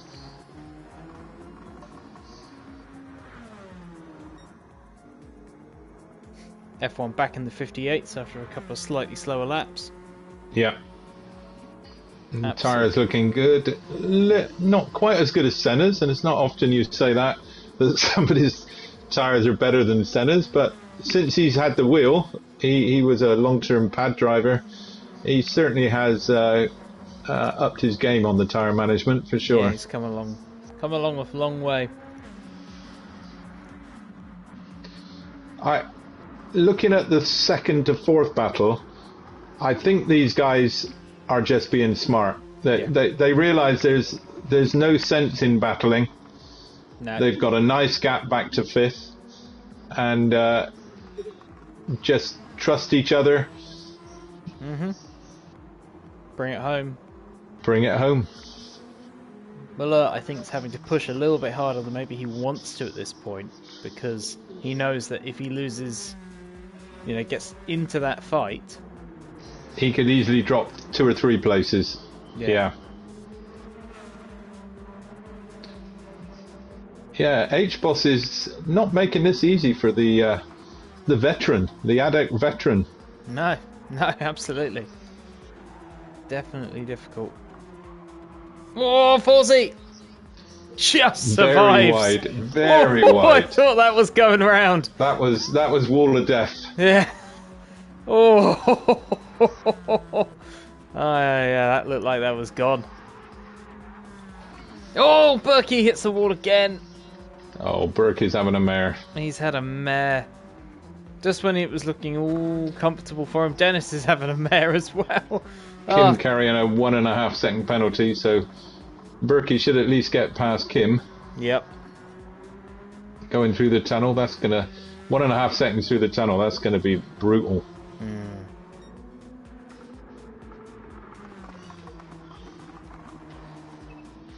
So, interestingly, the drivers are all going to... Oh, Glover's got ahead of Ricey. Oh, yes. I think Ricey I was just about to say, all of these drivers are about to head into unknown territory. Yep. They're about to start the 9th lap. None of them will, well, not tonight anyway, have experience of what those last 2 laps are going to feel like. Yep. Oh, Barnett wide. Ricey getting a better run. Barnett was trying to, you know, find a way past Senna. I think Senna's tyre wear is starting to get the better of him. Go on board with Ricey. Barnett going for the cutback. Great exit. This is something I know he's been working on all week, is that exit out of that corner. Runs it through and up to P2. Now Barnett just has to hold on and make sure he doesn't push. Senna's struggling because Ricey is with him now as well. Well, this is what I'm saying. Oh, Senna almost loses the back end. Look how much these guys are lifting through here. Now, before that was nearly flat. And, you know, they're just... There's not enough rear grip on the car. Ricey getting a good run. These two long time, you know, rivals on track. And Ricey go down the inside. Brakes hard. Munner's got a little bit of a gap now to H-Boss, but it's not comfortable. H-Boss starting to slide around a bit. Vlad right on his tail. Senna goes back up the inside. Got a better exit. Yeah, right round the inside. Oh, Ricey had a real snap then on corner exit. That could have easily ended up in the barrier. And that's the thing with this car. Once the tyres do start to go, you can lean on it, and then suddenly it will just snap. Yeah. You can't. And these guys have got to be careful because it's only 4.8 seconds back to Muller. And after a spin, all of these three that are battling for the final places would go past. They're 3 abreast. They are 3 abreast. Muller's dropped the position now to H-Boss, and Villeneuve's right there, and Forzy's within striking distance. You know, and Vlav is having a look. Yeah, Muller's found himself on the bubble. Yes. He has got the slipstream to help him. He's technically just back past. See how they run it through here. Lave's got the run. I think he's got the exit, but he's given him space. Oh, and Forza's having a look at Muller. Oh, is this so close? Muller's down. Muller's down to P8. Oh my God, how quickly it can change. Yeah, unbelievable. After doing it all right for the entire thing. It's so close. Any of these guys could be making it into Tier 1. Has Muller taken too much out of his tyres? Who's got the confidence? Muller's tyres are slightly better than Force's. No! Oh, Muller's gone! Flap! No! He's gone! And this is what we said. Luckily for him, you know. Well, he's 7 seconds off the back of that now with a lot to do, but it's going to be a very tricky 10th lap for everyone. That will be our top 7 pretty much, unless someone has as bigger moment. And we got that first hand, and we were on board with Forzy. I was watching a little further up. Did Muller just lose it? No, Vlave just dropped it. Yeah. Oh, sorry, not Muller. Yes, Vlav. I meant. Yep, he just was the unlucky one. I was just about to say who was going to go. Oh, there's a yellow. Muller's round. Forza's got a 1 second penalty as well. Yep, but Muller's round. Oh my word, Muller's back in and it. Vlav's going back. Vlav's going past him. My God. How many more surprises? Oh, Muller gets the exit though. Unbelievable. These guys are just throwing it off the track. It's that unpredictable 10th lap. Muller has a slip. I think we're going to have to stay with this as much as I want to, move round to the front of the track to show F1 dominating. We will quickly cut away. I'm gonna chance it. Let's just do this every week. Forget it's not bad. F1's cruise to victory. Glover's running it through the last 2 corners, making sure he gets through. Yeah. The other 2 are good. So it's just between these 2. Flat on the inside. That was on the inside, but he's lost. He hasn't got the momentum. They're going to go so close. Oh, Muller's gone through. Muller's gone through. What happened there? Oh no, Muller's lost it. They both lost it. No. They're both gone. No. Where's Mickey? Where's Mickey? Where's Mickey? Mickey's got Mickey's gonna do it! Unbelievable! I cannot believe it! Wow! What a race! Oh my goodness! That just goes to show, don't give up. Ever give up! Wow. That was fantastic. Oh my word! I can't believe what a bottle! What a crash! The only thing that wasn't in there was actually Sir Bottlejob. Unbelievable! That was fantastic. Well, I'm sure Muller and Vlav will be kicking themselves because both of them were in comfortable positions. Muller's exited fairly quickly, but wow. That was fantastic. That was unbelievable. Wow. Oh man, that battle was ridiculous. I've never seen something like that. Oh man. Absolutely ridiculous. Just watching it salt away at the last possible second. I thought Muller had that. He had the run. It looked like it was all comfortable, and it just craziness.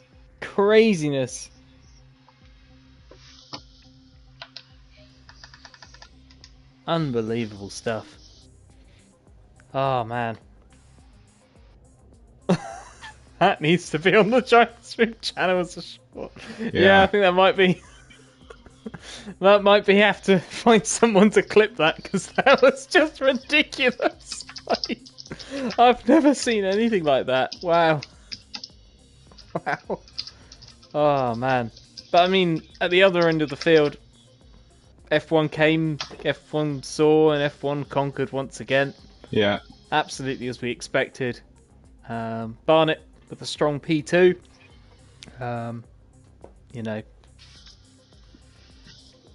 Executed in that second race, in the final a lot better than he did in the heat. I can't even remember who came third now. It was Senna, I think. Again, had a great night. Really great work. Yeah. And Ricey was strong, for P4. So, we had a great finish. Absolute madness at the end there. And like I say, HPOS probably the kind of the jewel of all of them. Just kept his nose clean in his first outing in a Drivers' Room series and did great just work. Confirming, HBoss went through, didn't he? Yeah, HBoss it was P5. We kind of lost him a little bit because we were focusing just in front of him and just behind him. It was insane. I didn't know where to look. Yeah, absolutely crazy. Did Forsey finish 6th? No, did he? Forsey was 6th. Yeah. Oh wow! He was the one off the back a little bit until the Muller guys, and Muller and Vlav did their thing. Absolute craziness. Yeah, mad stuff. Wow, what a final after such a long evening as well. I'm so glad we got something crazy to finish it. But that's where we're going to end the stream. The final results will be published probably tomorrow, just to confirm the results. But like I say, fantastic job, guys. Like I say, for ADEC, get those tier boards changed and sorted, and we'll be ready to go racing next week at High Speed Ring in the Group 4s.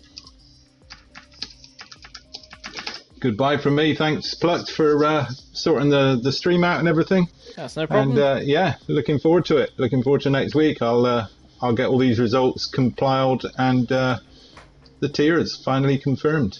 Absolutely. Well, thank you very much, everybody, and we'll catch you next week for the real series. Thank you very much, and goodbye.